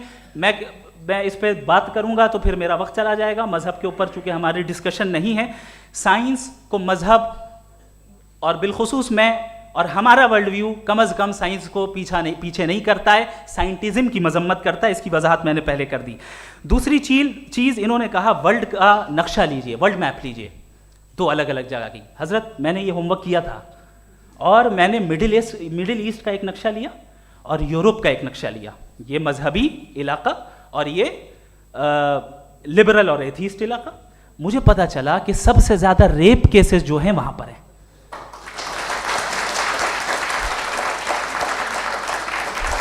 मुझे ये पता चला यूएन की रिपोर्ट के मुताबिक, मैं ये अपने घर से नहीं लेके आ रहा, कि जो वर्किंग वुमेन है यूरोपियन कंट्रीज में, उसमें 81% वुमेन सेक्सुअल हैरेसमेंट का वर्क में शुमार हो रही है। ये मिडिल ईस्ट में नहीं हो रहा है, वो मजहबी लोग हैं इसलिए नहीं हो रहा है। दूसरी चीज, आपने ये कहा कि मजहबी आदमी का अच्छा होना हमारे अच्छे होने से बहुत मुश्किल है, बहुत मुश्किल है। तो इसका मतलब यह है कि गॉड के अलावा आपके पास अच्छे और बुरे का कोई स्टैंडर्ड है। मैं चाहूंगा कि कन्वर्सेशनल स्टाइल वाली डिस्कशन और सेगमेंट पे इसी पे बात कर लेते हैं। Thank you very much.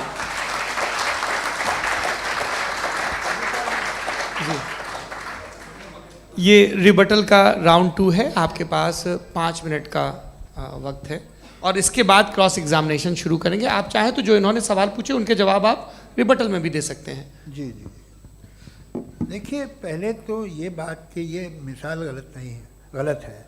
इन्होंने पहले ही हमको डिसार्म कर दिया। कह लिया अकल से मामला सॉल्व नहीं हो सकता, लॉजिक से आप पहुंच नहीं सकते। ये एक मेटाफिजिकल चीज़ है। मेटाफिजिकल अजीब सा लफ्ज़ है, ठीक से किसी को माने नहीं मालूम इसके, तो ऐसा लगता है कुछ बड़ी चीज़ है। अरे भाई, क्या होता है मेटाफिजिकल, बताओ, खड़ी हो। ये एक लफ्ज़ है जो कहीं भी इस्तेमाल हो जाता है। जब आप एक बात कर रहे हैं और आप मुझसे बहस कर रहे हैं तो मुझे मेटाफिजिकल मत बताइए, आप लॉजिकली मुझे प्रूफ किए। और अगर लॉजिकली आप नहीं बात करते साहब ये मेटाफिजिकल है, तो फिर हम आप बात क्या कर रहे हैं? मेरा आपका किस ज़बान में कॉन्वर्सेशन होगा? और ये कहना कि वक्त पहले नहीं था, तो फिर क्यों कहते हैं ये हमेशा से और हमेशा रहेगा? हमेशा वक्त है, तो आप कैसे कहते हैं वो हमेशा से है और हमेशा रहेगा? हमेशा का मतलब है कोई वक्त, अगर वक्त ही नहीं है तो हमेशा कैसे? बाहर वो रहेगा।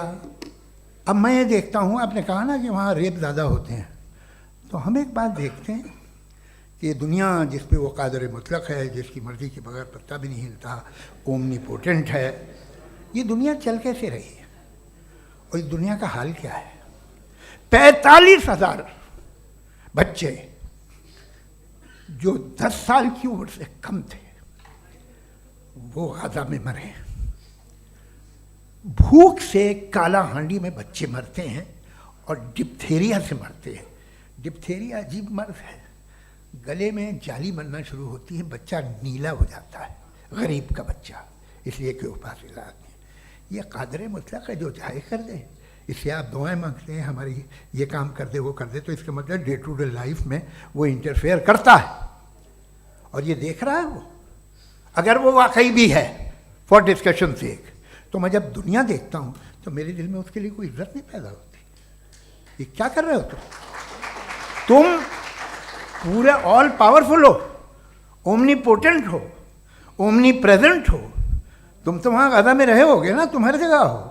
तुम देख रहे थे कि बच्चे की कैसे धज्जियाँ उड़ रही, तुम देख रहे थे, और तुम चाहते हो मैं तुम्हारी परस्तिश करूँगा, तुम हो भी। अरे यार, इसके अच्छे तो हमारे चीफ प्राइम मिनिस्टर हैं, कुछ तो ख्याल करते हैं। कमाल है, आप किसकी इबादत कर रहे हैं? अगर वो है भी, ये दुनिया नाइंसाफी से, जुल्म से, जबर से, तशद्दुद से भरी हुई। और आप ये मत कहिएगा कि वो देख रहा है और वो बताएगा एक दिन। अगर वो देख रहा है और इंटरफेयर नहीं करता तो आप दुआ क्यों मांगते? आप कहते हैं मेरा ये काम करा दे, इसके मतलब है वो दखल दे सकता है, वो आपको नौकरी दिलवा सकता है, भले दूसरे आदमी को न मिले, मगर आपका काम कर देगा चूंकि आपने दुआ मांगी है। तो जब वो आपको नौकरी दिला सकता है, लड़की की शादी कर सकता है, बेटे को ग्रीन कार्ड दिलवा सकता है, तो कम से कम ये जो मर रहे हैं बच्चे, इनको रोक दे, कुछ तो करे। मुझे तो दुनिया में, इस दुनिया का कोई मालिक है, इसका ओमनीपोटेंट कोई रूलर है, और ये दुनिया ऐसी चल रही है। मैं तो चाहूँगा कि भाई ना हो, अगर हो तो बड़ी शर्मिंदगी की बात है। शुक्रिया।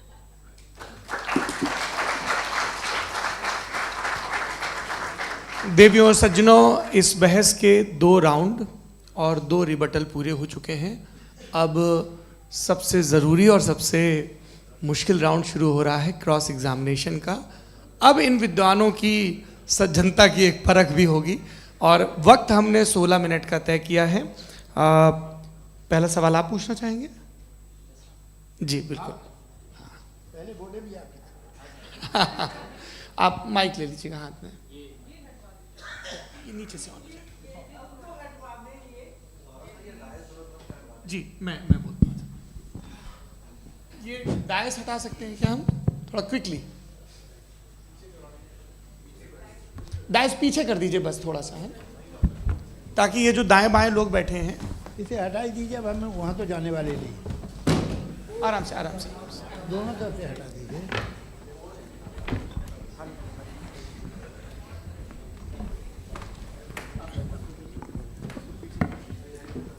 इस बीच आप लोग भी अपने अपने सवाल तैयार कर लें। ये ध्यान रखेंगे कि मैं यहाँ से सवाल लूँगा, आप लोगों को अपना हाथ ऊपर करना है, अपना नाम बताना है, और अधिकतम 3 वाक्यों में अपना सवाल पूरा करना है। कई लोग सवाल की जगह भाषण देने लगते हैं, उससे आज बचना है। जी मुफ्ती साहब, पहला सवाल आपका, 16 मिनट हैं, हम दोनों लोगों के सवाल लेंगे। जी जी बहुत शुक्रिया। आपकी जो अभी बात हुई बहुत अहम थी, मैं इसको चाहूँगा कि आगे डिस्कस करूँ, लेकिन चूँकि अभी ये वो सेगमेंट है क्रॉस एग्जामिनेशन, तो सबसे पहला सवाल आपसे ये है कि जो मैं इतनी देर से कॉन्टिंजेंसी आर्ग्यूमेंट आपको बता रहा था, ये अकल से ही बता रहा था हजरत, आप ये बताएं कि आप इन्फिनिट रिग्रेस ऑफ कॉजेस को पॉसिबल मानते हैं या नेसेसरी बीइंग के एग्जिस्टेंस को सही समझते हैं, चूंकि 2 ही ऑप्शन हो सकता है, आप ये बताएं। देखिए, आपको मैं ईमानदारी से बात करूँ, एक तो मैं कॉन्टिजेंसी वर्ड ठीक से समझता नहीं, और इस वक्त भी जो आपने अंग्रेज़ी के अल्फाज इस्तेमाल किए वो ज़रा थोड़े से मुझे डिफ़िकल्ट और कॉम्प्लिकेटेड लगे, तो आप ज़रा सिंपल ज़बान में सवाल कर सकते हैं? बिल्कुल कर सकता हूँ जी। यूनिवर्स की हर चीज़ कॉन्टिंजेंट होने का मतलब ये है कि वो अपने एग्जिस्टेंस में किसी के ऊपर डिपेंडेड है। जो भी चीज़ डिपेंडेड होगी वो चीज़ इंडिपेंडेंट नहीं हो सकती, तो उसका कोई ना कोई कॉज होगा। तो अब आप क्या समझते हैं कि ये इन्फिनिट रिग्रेस है, यानी कॉज पर कॉज, कॉज पर कॉज, कॉज पर कॉज, और कभी कोई यानी ये एंडलेसली चलता रहा? क्योंकि अगर ऐसा होगा तो हम तो एग्जिस्टेंस में आते ही नहीं, लॉजिकली ये मुत्तफक अलैह चीज़ है, मुत्तफक अलैह अग्रीड अपॉन। इस पे हमने एग्री किया था कि मुश्किल शब्द आएगा तो अर्थ बताना पड़ेगा। तो इन्फिनिट रिग्रेस तो पॉसिबल नहीं है, तो कहीं ना कहीं आपको रुकना पड़ेगा ऐसे नेसेसरी बीइंग पर। नहीं, कोई ज़रूरत नहीं रुकने की। किसने कहा आप रुकना पड़ेगा? आप रुकते हैं खुदा पे, आप नहीं रुकते। आप कहते हैं वो हमेशा से, जब उस वक्त से जब वक्त नहीं था। आप कहाँ रुकते हैं कि अब हुआ था वो? आप नहीं कहते। हम क्यों नहीं मान सकते कि यूनिवर्स जो है और बल्कि मल्टीवर्सेस जो है वो हमेशा से हैं, वो बनती है, बिगड़ती है। एक हमारे यहाँ एक चीज़ है ब्लैक होल, वो समेट लेता है वापस, फिर ब्लास्ट होता है, फिर फैल जाता है। और इसमें हमारी तो खैर कोई औकात ही नहीं है। इंसान की एक छोटे से ज़र्रे पे हम 50-60 साल की उम्र रखते हैं, जो करोड़ों अरबों साल की कायनात है उसमें, और पैदा भी नहायत ही बेहुदा वजह से हुए थे।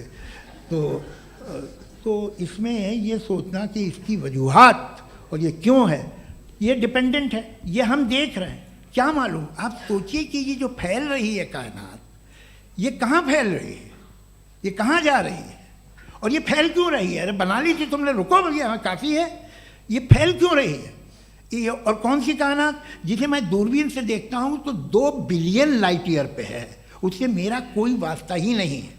2 बिलियन ईयर यानी अगर मैं 80,000 माइल्स पर सेकेंड से चलूँ तो 20 करोड़ साल में वहाँ पहुँच जाऊँगा। इसकी ज़रूरत क्या थी।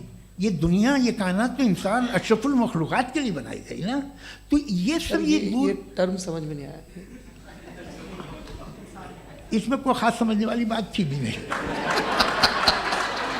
ये जो अल्टीमेट कहा यह जाता है कि ये जो पूरी यूनिवर्स है, ये जो दुनिया है, ये इंसान के लिए बनाई गई। अच्छा, ये सब इंसान के लिए। क्यों साहब, सही है ना।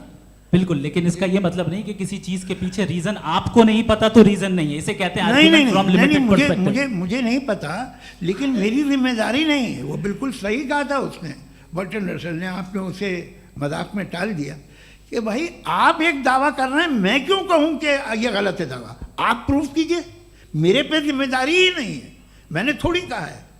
आप प्रूफ कीजिए कि ये सही है। आप आर्ग्यूमेंट ऑफ कॉन्टिजेंसी आप का जवाब कोई ही नहीं दे सवाल रहे हैं। पूछना चाहेंगे? है? आप सवाल पूछना चाहेंगे मुफ्ती साहब से, क्योंकि ये क्रॉस एग्जामिनेशन का दौर है। आप जैसे पहले बोल रहे थे फेथ को लेके कुछ। मैं ये पूछना चाहूँगा कि खुदा ने जो भी रेवलेशन किए हैं, एक मज़हब के लिए बहुत से मज़हबों में किए हैं, अलग अलग रेवलेशन है। कहीं कुछ एक बातें हैं, कॉन्ट्रडिक्शन भी है आपस में, कहीं कुछ आप कर सकते हैं, कहीं कुछ नहीं कर सकते। ऐसा नहीं है कि सबकी कोड ऑफ मॉरल एक है। तो ये किस्सा क्या है। अब आप ये देखिए कि मुझे कभी कभी लगता है कि जो फुटबॉल फाइनल होता है, लाखों लोग होते हैं, फिर वो टीवी कवर कर, करोड़ों लोग, अगर उसमें खुदा की एक बूमिंग आवाज़ आ जाती, मैं गॉड हूँ, तो सारे लोग अभी सुन लेते और टीवी पे भी सुन लेते, किस्सा ख़त्म होता। ये इतनी राजदारी क्या है कि तुम सामने कुछ तो सबूत दे दो हमें सॉलिड। ये कह साहब ये यूनिवर्स कैसे बनी, इससे मसला क्या हल होगा। मैं पूछूंगा आपसे खुदा कैसे बना, क्यों नहीं पूछूंगा कैसे बना, बल्कि वो तो कायनात से कहीं ज़्यादा इंटेलिजेंट है, कायनात से कहीं ज़्यादा कॉम्प्लेक्स। जी वो हमेशा से है, आप कहेंगे मैं मान लूँगा। अच्छा, दोयम वो कादिर मुतलक, यानी कादिर मुतलक का मतलब ओमनीपोटेंट, वो जो चाहे कर सकता है। आपको नौकरी दिलवा सकता है, आपकी अच्छी जगह शादी करवा सकता है, आपके पड़ोसी का मुकदमा हरवा सकता है, आपको जिता सकता है, सब काम करता है। थोड़ा सा माइक क्लोज जी। वो इस दुनिया को चला कैसे रहा है, ये दुनिया कैसे चल रही है, आपको इस पर हैरत नहीं होती। या क़यामत के बाद कभी एक जस्टिस होगा, जब ये बच्चा मर चुका होगा, जिसकी धज्जियाँ उड़ गई बम से, इसको इंसाफ मिलेगा तब। अच्छा, अब जवाब दूं? हाँ जी, मैं इसीलिए आप की तरफ। सबसे पहले आपने रेवलेशन और स्क्रिप्चर्स की बात की, इस पे मैं बात कर सकता हूं, लेकिन आज नहीं करूंगा चूंकि वक्त कम है, कभी और इस पे डिस्कस करेंगे। मैं तैयार हूं उस पे भी बात करने के लिए। ये अभी से राउंड 2 की भूमिका तय हो रही है। डज गॉड एग्जिस्ट राउंड 2 जी। चूंकि आज गॉड के एग्जिस्टेंस पे बात है, तो मैं उसी के रिलेटेड जो है आपके सवालात को एंटरटेन भी करूंगा और मैं भी पूछूंगा। आपने कहा कि आपने साबित ही नहीं किया, जबकि आर्ग्यूमेंट ऑफ कॉन्टिजेंसी बुनियादी आर्ग्यूमेंट है। आप मुझे कॉन्टिजेंसी का मतलब बताइए, आपका मतलब क्या है कॉन्टिजेंसी? कॉन्टिजेंसी का मतलब यह हुआ कि हर वो वजूद जो किसी भी चीज़ का पाबंद है, हर वो वजूद या हर वो चीज़ जो अपने एग्जिस्टेंस में किसी भी चीज़ के पाबंद है और उससे बाउंड है, उसको उसकी ज़रूरत है, उस पर डिपेंड करती है, तो जाहिर सी बात है कि उसका कोई ना कोई कॉज होता है। ये तो अक्ल की बात है।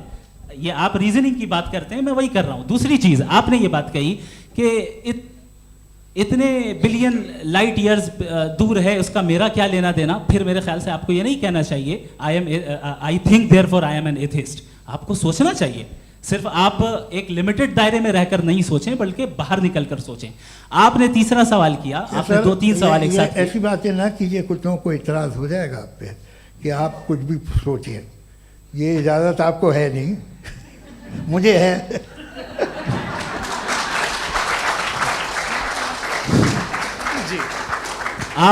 आपने प्रॉब्लम ऑफ इविल के ताल्लुक से सवाल किया और बार बार आप एक लफ्ज रिपीट कर रहे हैं कि ओमनीपोटेंट गॉड है, ऑल पावरफुल गॉड है।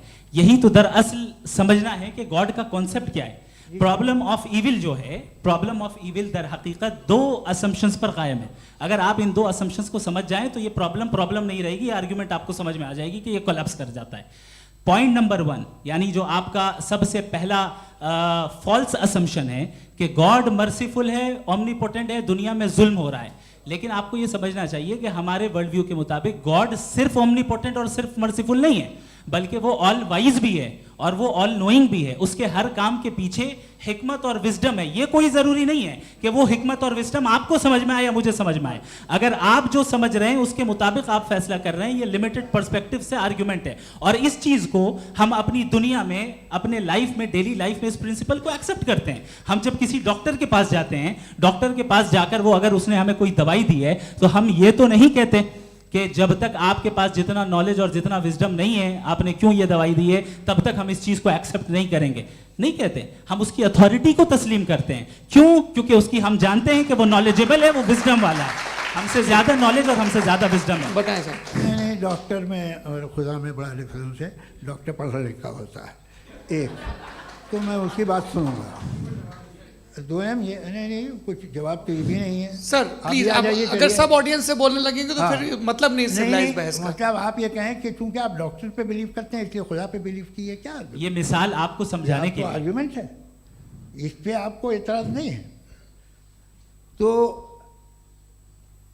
सिंपल बात ये है कि मैं अगर ये यकीन कर लूँ कि एक ओमनीपोटेंट, उसकी मसलहत है, ये जो बच्चे मर रहे हैं ये मसलहत है उसकी, मुझे नहीं चाहिए थी मसलहत। उसकी मसलहत नहीं, यही तो समझना है।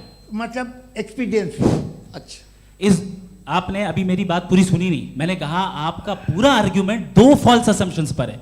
एक फॉल्स असम्पशन मैंने बता दिया, दूसरा फॉल्स असम्पशन ये है कि इस दुनिया में इविल के होने का कोई गुड रीजन नहीं है, जबकि हमारे पास बाज रीजंस मौजूद हैं, हमारे पास बाज वजूहात मौजूद हैं।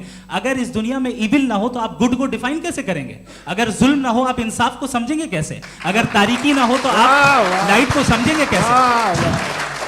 बहुत अच्छे। अभी और सुन लें, अभी और बाकी है। ये तो बात बहुत पसंद आई साहब मुझे, कि जब तक रेप ना हो तब तक औरतों की इज्जत का ख्याल आपने मेरा जवाब पूरा सुना ही नहीं। जब तक के बच्चों का कत्ल ना किया जाए तब तक आपको बच्चों की मासूमियत की इज्जत। आपने पूरा जवाब सुना ही नहीं। क्या बात है, क्या आपने नुक्ता निकाला? आपने पूरा जवाब सुना ही नहीं। आप सुन लें, मेरी बात सुन लें। ये मैंने आपको एक चीज बताई। दूसरी चीज, इस दुनिया में हम आए हैं टेस्ट के लिए, हमारा टेस्ट हो रहा है और हर इंसान का अलग अलग अंदाज में टेस्ट होता है। और इस दुनिया में अगर इविल मौजूद है तो वो इविल जरिया है हमारे अंदर ह्यूमन नोबल क्वालिटीज को डेवलप करने का और अलग अलग फील्ड में प्रोग्रेस करने का। और अगर हमारे अंदर और इस दुनिया में इविल नहीं होता तो बताइए टेस्ट का मतलब क्या होता? अगर मैं अपने स्टूडेंट को एमसीक्यूज दूं और उसमें सिर्फ राइट आंसर लिख कर दे दूं और कहूं तुम्हारा टेस्ट हो गया, ये मीनिंगलेस है। इस दुनिया में अगर हम टेस्ट के लिए आए हैं तो जाहिर है गुड एंड इविल दोनों मौजूद है। बताइए। तो अगर गुड एंड इविल दोनों मौजूद है तो ये इविल भी खुदा का बनाया हुआ है? जी हाँ, खुदा का बनाया हुआ है। लेकिन अच्छा, चलो अच्छी बात। जी बिल्कुल, तो बिल्कुल मतलब खुदा ने बनाया। अभी तो ये है कि जो मेजॉरिटी है दुनिया में वो इविल है, तो ये खुदा एक्चुअली इविल के साइड पे लग रहा है मुझे। बिल्कुल भी नहीं, मैं बताता हूं। मेजॉरिटी में तो वो है। क्या बात कर रहे हैं भाई आप? मैं बहुत कोई भी जो मुंसिफ होगा, चाहे आपका अपना घर हो जिसके आप सबसे बड़े हैं, चाहे आपकी ऑर्गेनाइजेशन हो जो आप चलाते हैं, वहाँ पर आप इविल रखेंगे साबित करने को कि बाकी लोग शरीफ हैं? मेरी बात सुन क्या लें। ये आर्ग्यूमेंट ही गलत है? अगर कि जब तक के कोई इविल नहीं होगा तब तक के शरीफ आदमी शरीफ नहीं लगेगा। अगर एग्जामिनर गलत ऑप्शन दे रहा है तो एग्जामिनर इविल नहीं हो गया। जो गलत ऑप्शन को सेलेक्ट कर रहा है वो फेल होगा।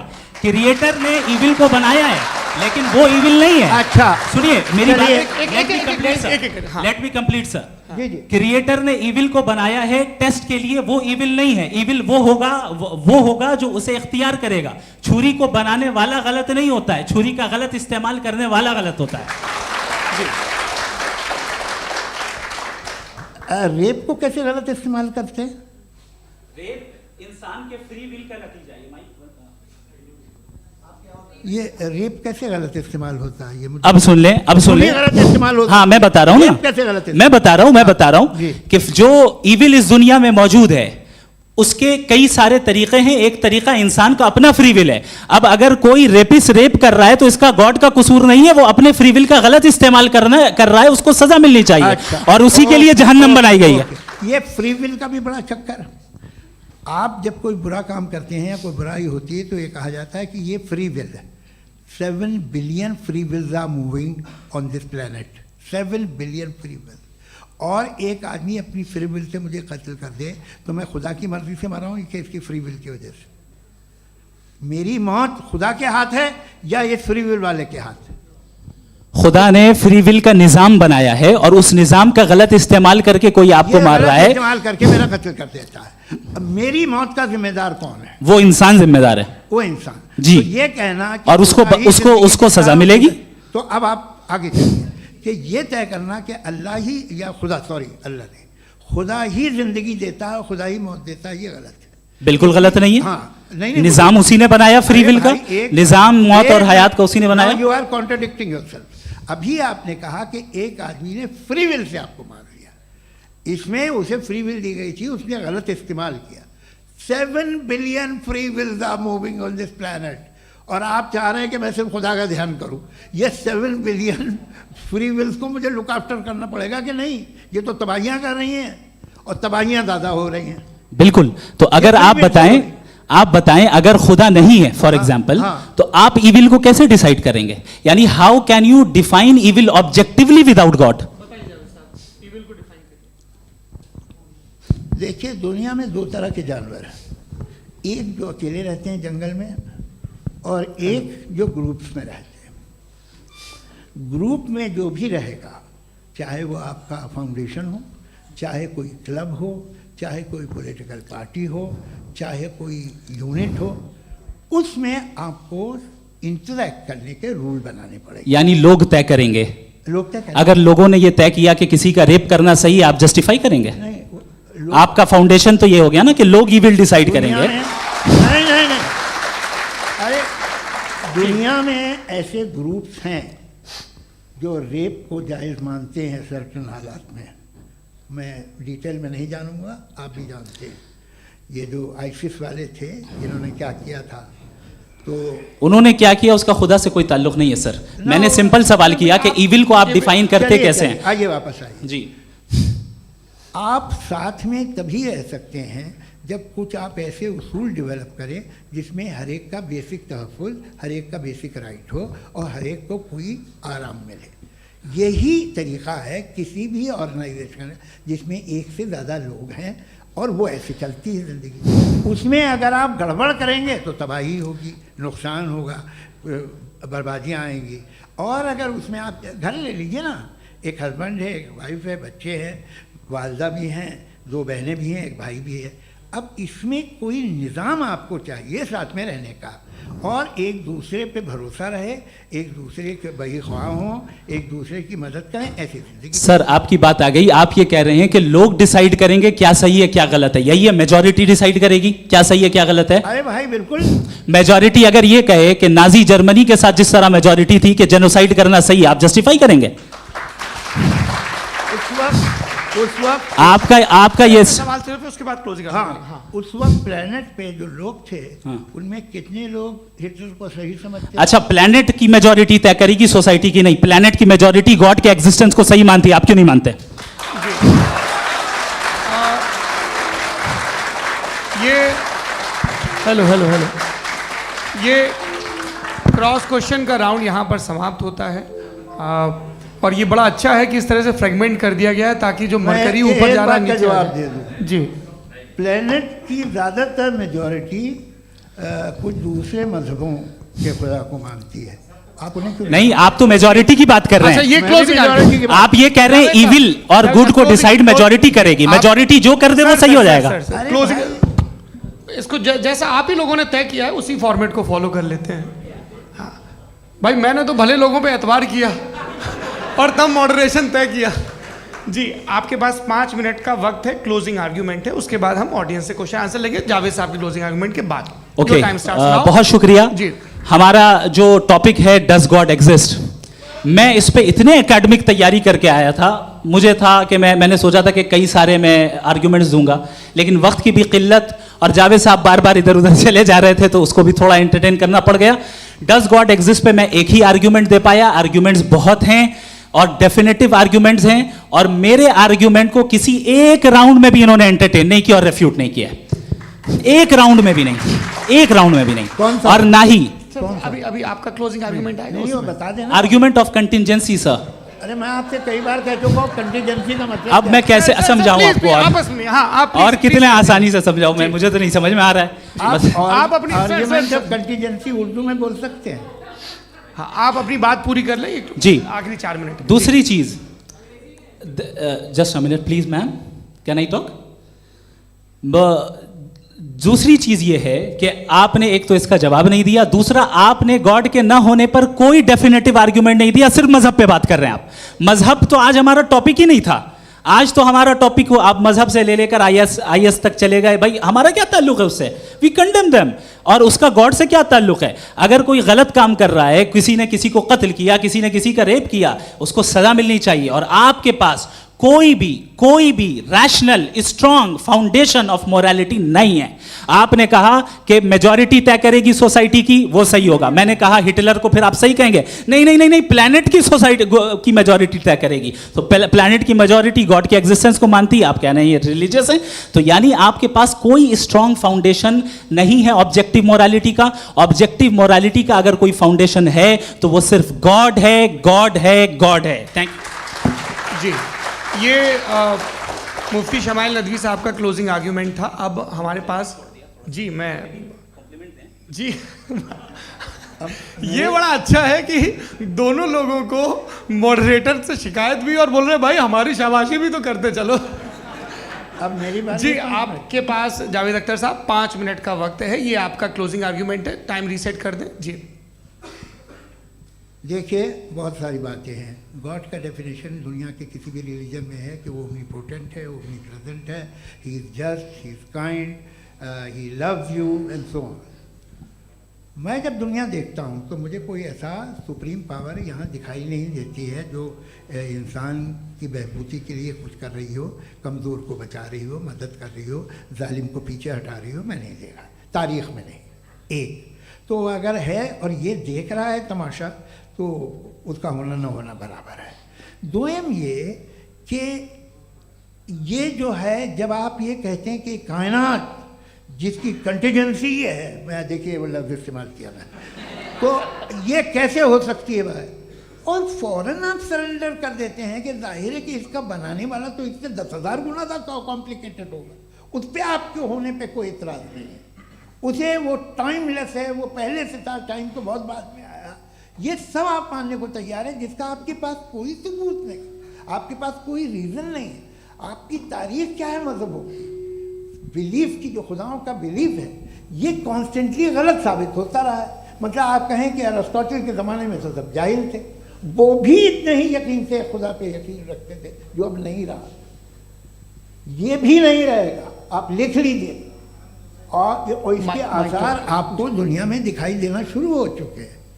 ये बहस क्या आज से 100 साल पहले इस तरह हो सकती थी, यहाँ तक तो आपको हम ले आए हैं। तो सर अरे इनको मदद की ज़रूरत नहीं भाई, ये सेल्फ सफिशिएंट आदमी है, आप क्यों इनकी मदद कर रहे हैं? सर प्लीज तो ये जो है तमाम बातें अपनी जगह हैं, ये एक पैकेज है। आप अकेले, कोई आदमी ऐसा नहीं जो सिर्फ गॉड को मानता हो, उसके साथ बहुत पैराफर्नेलिया आता है, अलग अलग पैराफर्नेलियाज आते हैं। They are only, they have always created chaos in the society. मैं तो आपको सीधा ऑफर देता हूँ कि दुनिया में 10 इम्पॉर्टेंट बिलीव्स हैं, आप एक मानते हैं, 9 नहीं मानते, 9 में आप एथियस्ट हैं, 9 को आप बिल्कुल रीजनेबली मेरी तरह देखते हैं। तो 90 मजहबी आदमी भी 90% एथियस्ट है, वो दूसरे खुदा नहीं मानता, एक खुदा मानता है अपना वाला, बाकियों को कहता है गलत है। अगर आप मानना ही बंद कर दें तो आपका 10% चांस है कि आप सही हैं और 90% चांस है कि आप गलत हैं। मेरा मशवरा है आप मानना छोड़ दिए तो 50% चांस होगा कि आप सही हैं और 50% चांस होगा, 40% आप गेन करेंगे बाय बिकमिंग एथीस्ट।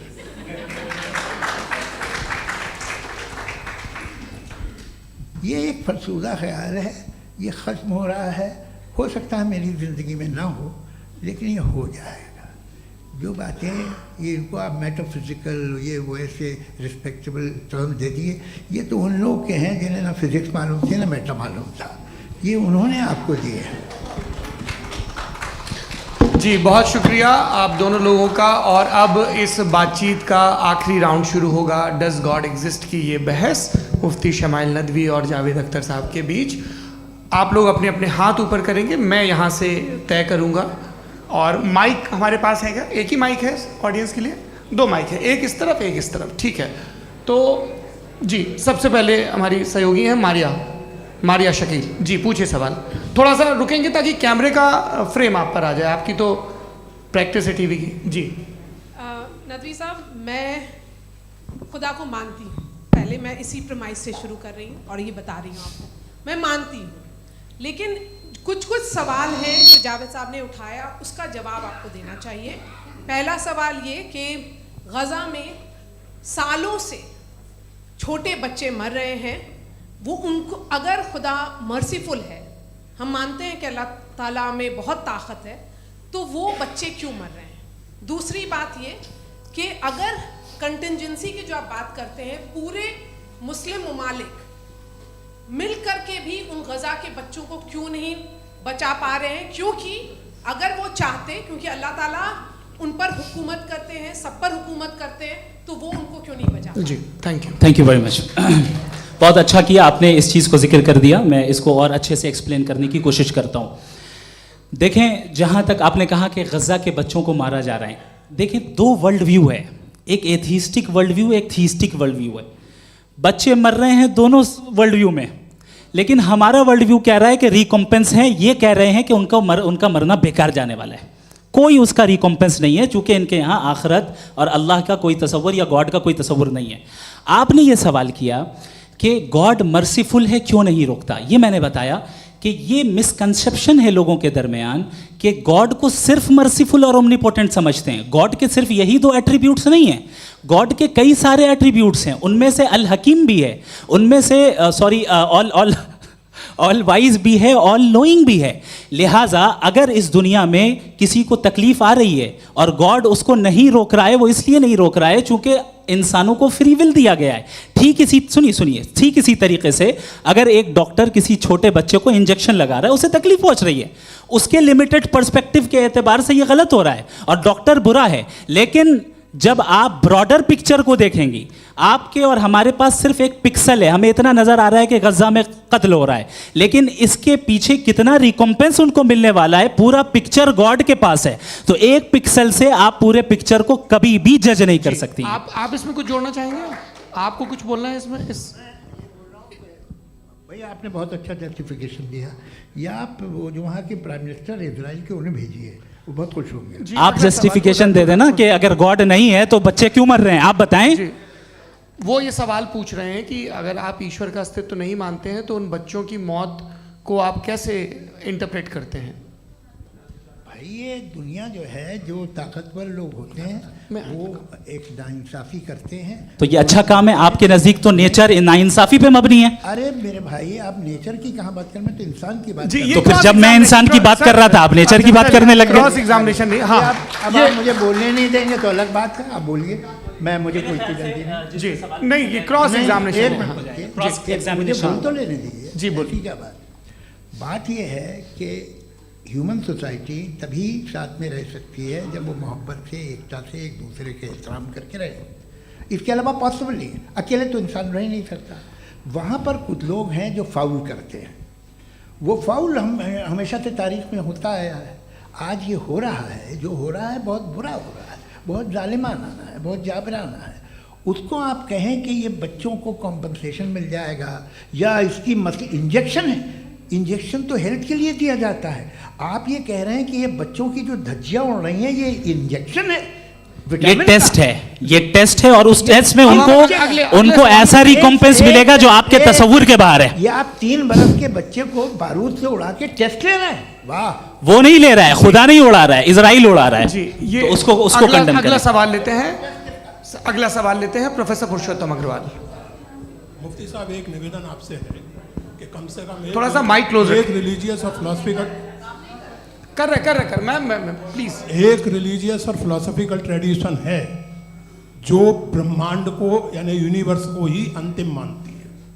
सर्वम खलु इदम ब्रह्मम, this is Chandogya Upanishad, and it completely rules out the existence और नेसेसिटी, आपके शब्दों में necessity of a creator. The creation itself is the creator. तो एक मिनट प्लीज। दूसरा जो सवाल आपने अभी, जो आप बार बार कह रहे हैं कि भगवान विद्वान भी है, वाइज, सब जानने वाला, तो अगर विजडम में दुनिया भर के पापों और अत्याचारों को बर्दाश्त करना शामिल है, तो फिर इसका मतलब ये हुआ कि अगर मैं फ्री विल से उसको अपोज करता हूं तो ईश्वर की विजडम और मेरी फ्री विल में कॉन्ट्राडिक्शन है। Because when I am opposing whatever is happening in Gaza, then I am opposing the God's will और गॉड्स विजडम। जवाब लेते हैं क्योंकि तो गॉड की विजडम में, एक मिनट सर प्लीज सर, ये एक जुमला, गॉड की विजडम है कि गाजा में जो कुछ हो रहा है वो हो रहा है, मैं उसको अपोज कर रहा हूं, तो मैं गॉड की विजडम के खिलाफ जा रहा हूं। एक सवाल। दूसरा ये नहीं, आपने 2 ऑलरेडी। सर आप और सवाल कर लें, लेकिन मुझे 2 जवाब दे सर, दें। सर, पहले आपने ये सर, कहा, सर, सुनिए मेरी बात सुनिए। भाई इजराइल के गॉड के मुताबिक तुम्हारा ठीक हो रहा है ना? प्रोफेसर, नहीं हो रहा है, ठीक नहीं हो रहा है, मैं बता रहा हूं क्या हो रहा है। आप तशरीफ रखें, मैं बता रहा हूं क्या हो रहा है। Let me complete please. एक सेकंड गाइस, एक सेकंड। ये देखिए, ऐसा है कि ये सब बड़ा आपस में विचार विमर्श के बाद ये तय हुआ था कि कुछ नियम बना लिए जाएं ताकि एक टाइम बाउंड बातचीत चले। और भाई साहब, आप बड़ा ज़रूरी काम कर रहे हैं, लेकिन कैमरे के फ्रेम में आके उस काम को गड़बड़ कर दे रहे हैं। ठीक है गुरु, अब मेरे को कहीं का गुस्सा कहीं निकालना था, सॉरी। नहीं, कोई गुस्सा नहीं है जी। तो प्रोफेसर ने सवाल पूछे, आप उनके जवाब दें। और थोड़ा ये सब लोग थोड़ा ख्याल रखें भाई, सवाल संक्षिप्त रखें जी। आपने 2 सवाल किया। सबसे पहला ये कहा कि हमारे पास ये कॉन्सेप्ट है कि ये यूनिवर्स खुद नेसेसरी बीइंग है, creation itself is the creator. How irrational is this कि मैं एग्जिस्ट करूंगा बाद में, लेकिन अभी एग्जिस्ट कर भी रहा हूं, यानी एक ही टाइम में एग्जिस्ट भी कर रहे हैं, नहीं भी कर रहे हैं। This is not true. दूसरी चीज, आपने कहा कि अगर इजराइल में, सॉरी माफ कीजिएगा, Israel doesn't exist, occupied Palestine में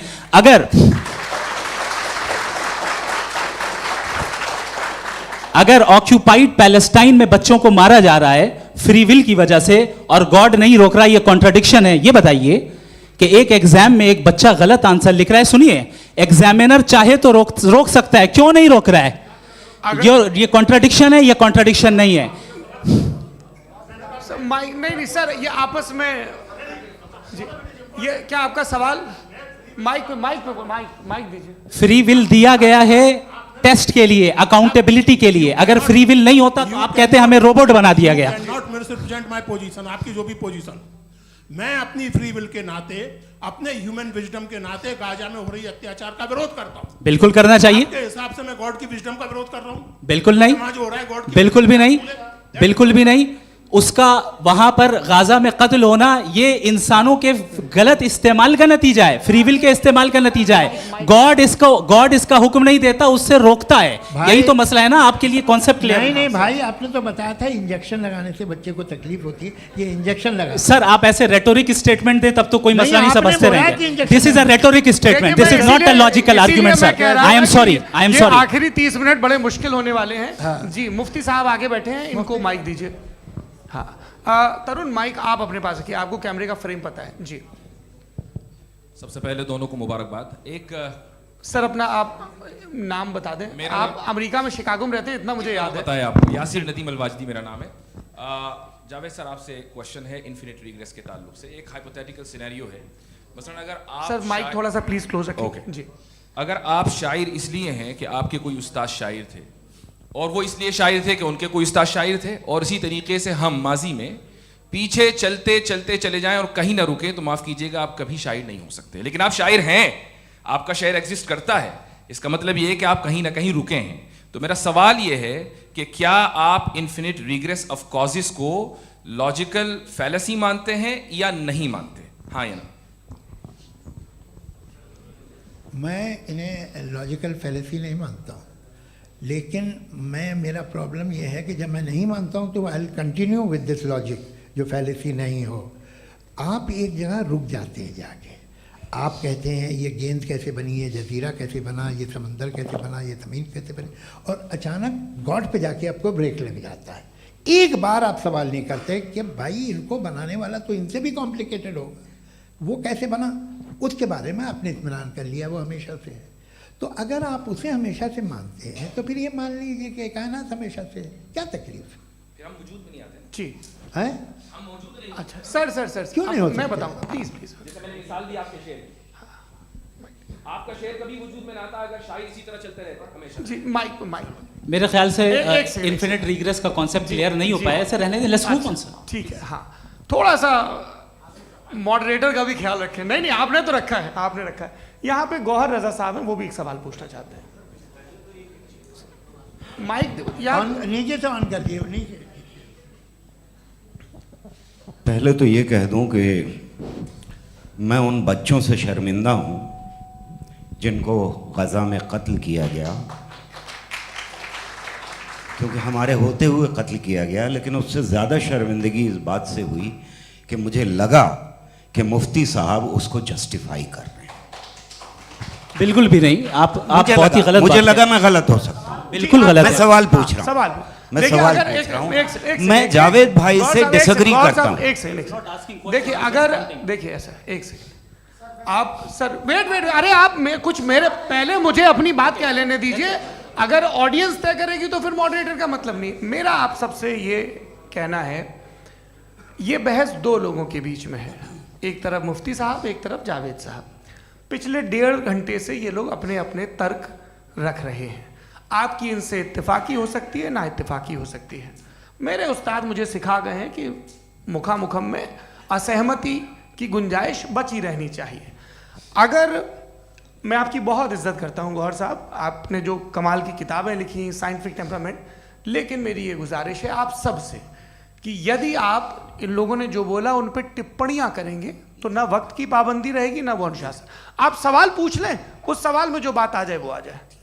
मैं जावेद साहब से डिसएग्री करता हूं, इसलिए जावेद साहब से सवाल पूछ रहा हूं। आपका सवाल जावेद अख्तर साहब से। और सवाल ये है मेरा कि जावेद साहब ने कई बार लॉजिक का इस्तेमाल किया कि साइंस में लॉजिक है और रिलीजन में लॉजिक नहीं है। मेरा ख्याल ये है कि रिलीजन में भी लॉजिक है, लेकिन उस लॉजिक की बेसिस ये है कि आप रुक जाते हैं, जिसका जिक्र जावेद साहब ने बार बार किया, यानी खुदा के तसव्वुर पे आते हुए, गॉड के तसव्वुर पे आते हुए रुक जाते हैं। और इसमें सवाल पूछना मतलब फॉरबिडन होता है।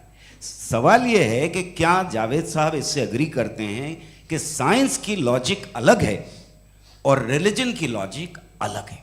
बताइए सर। देखिए, 3 चीज़ें हैं। साइंस है, एक है मंतिक है, इस्तिदलाल है, और एक जो है कुछ भी नहीं है, फेथ है, अकीदा है।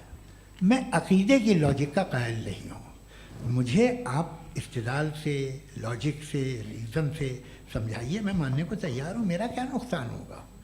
लेकिन ये कि अकीदे पे मैं नहीं जा सकता हूँ। अकीदे का मतलब है कि तुम ये मान लो, सवाल ना करो, ये नहीं। आप सारी बातें करके, बड़ी साइंटिफिक बातें करके एक जगह जाके खुदा के वजूद पे रुक जाते हैं, सरेंडर कर देते हैं। मैं सरेंडर करने को तैयार नहीं। That's all.